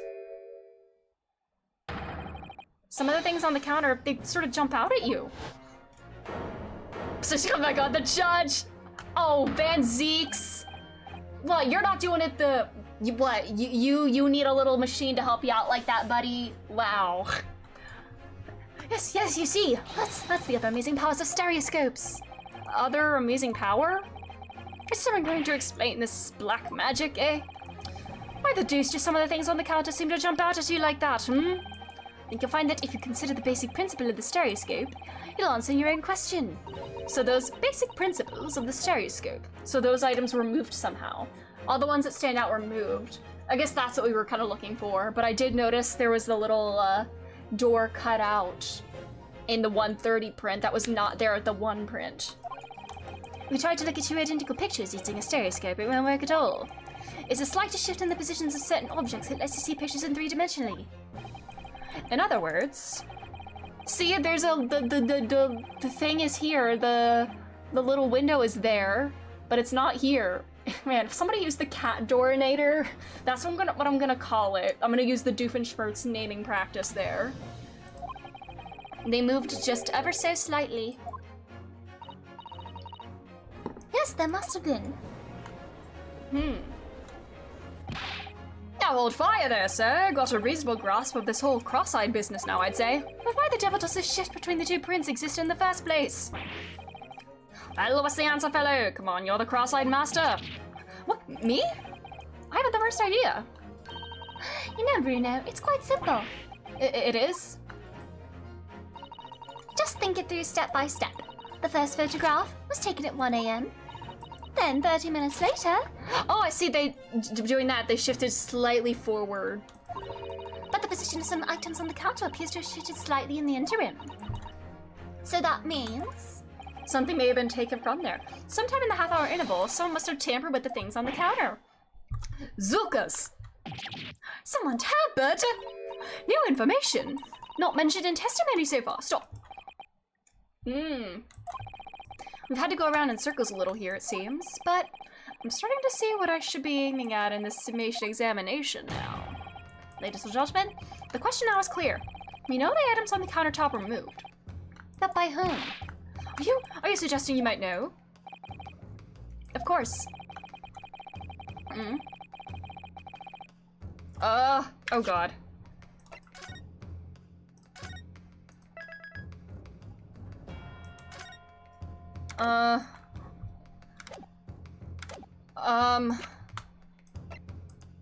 How do I know which one it was? I don't know if it's them. Maybe Mr. Windibank?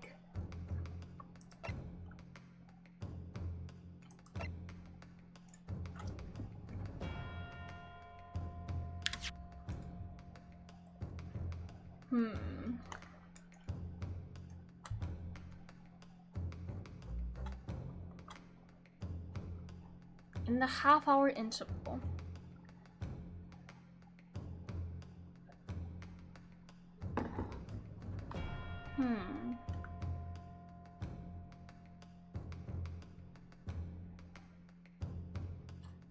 Would it be... do I go with one of the brothers?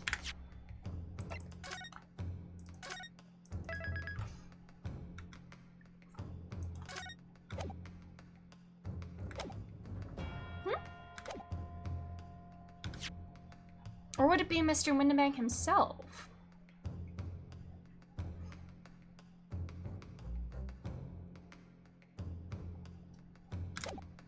You know what, I'm gonna try him. Take that! That's not it. It was not. Okay, never mind.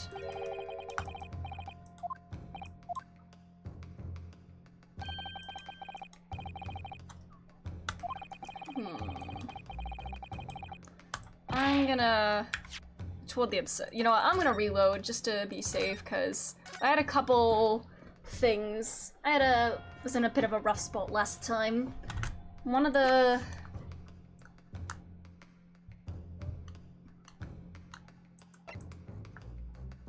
if it's the... see, having the two separate makes me think it's not them. Take that! Alright, no. Would it be Sholmes?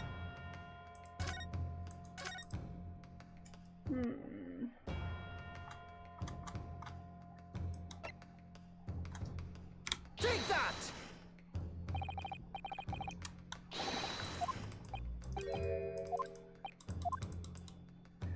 Sorry, I'm like starting to get tired. My brain is like not braining. Do I just pick one of the brothers then? Probably the taller one, right? I don't know. Take that! See, it was the easy one. See, I overthink things. The easy answer is like the obvious answer is the one that I don't go to. I overthink. Wait, this does not agree with what the brothers said in testimony before. They said they do not even have time to pull dukes from Lucy Lockets. My phrasebook says dukes is meaning hands and Lucy Lockets is the meaning pockets. Don't hurt them, Mousy, but this is another lie. Is that what you're saying? Yes, I'm afraid so. Now hold on there a minute. The brothers are skulking, indeed they are. You can't be sure of that. I quite agree. The accused is a common pickpurse after all. It's perfectly possible that she went through the things on the desk to see what she might steal. I think that's unlikely.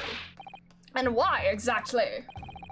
As you can see from this photographic print, the defendant was pointing a gun at the victim. It would seem as my learned friend indicated that she was coercing Mr. Windibank to open this— ooh, yes, throw it back at him. Throw it back at Van Zeeks. In other words, Miss Lestrade's interest lay within the storeroom, not in the main shop, giving her no reason to touch anything on the counter. All of which points to one thing. The Skulkin brothers have omitted key facts in their testimony. But the accused is a pickpurse, common gutter trash.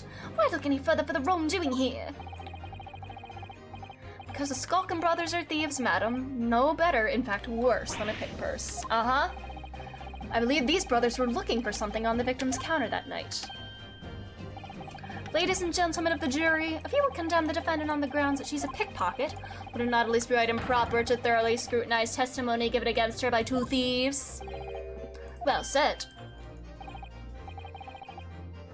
I, for one, would like to hear more from that shady pair. Though, whoa! Gotta keep your hands nice and clean. Can you all see now? I think you'll find stereoscopes aren't playthings. You'll see their extraordinary potential firsthand. Yay! Innocent because of the stereoscope. Wow. Wholeheartedly agree. Stop. Must purchase after trial. Stop. You'll return home via Regent Street. Stop.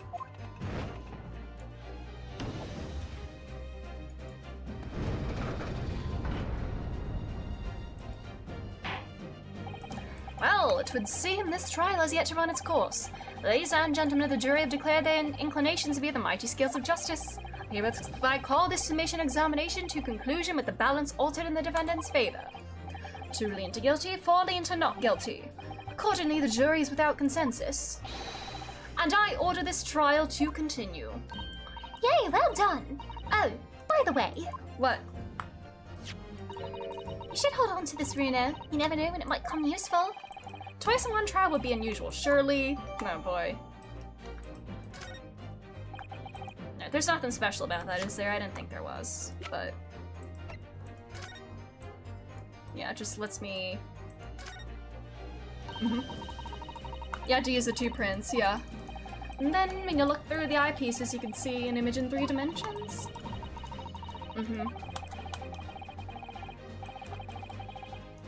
Quite fascinating indeed. Lord Van Zeeks, you will instruct the witnesses that the court demands additional testimony from them.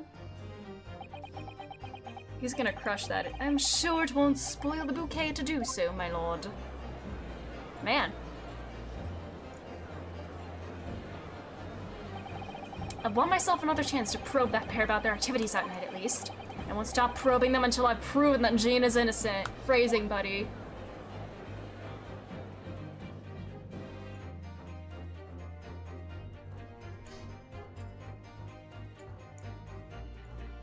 Alrighty.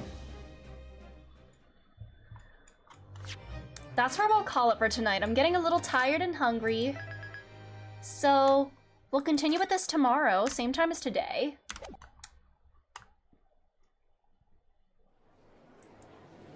Yeah, man, he's angry.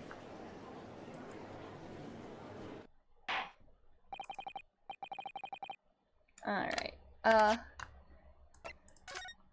there, we'll pick up with this tomorrow, same time, 6 p.m. Eastern Standard Time. And, yeah. We're in the trial now. And it's gonna be a big one, it seems, a long one. But thank you all so much for being here. Yeah, thanks again. Like I said, continuing tomorrow night, 6 p.m. Eastern Standard Time. That's all. Have a great rest of your day or night, whatever time it is where you are, I need some rest. It's also quite stuffy in my room since it's getting colder out and we put the heat on, and so I'm probably feeling a little overheated right now, honestly. And hydration. I need to hydrate. So yeah, take care of yourselves, get a snack, hydrate, drink water, and get sleep. Sleep. Do it for her. Susato,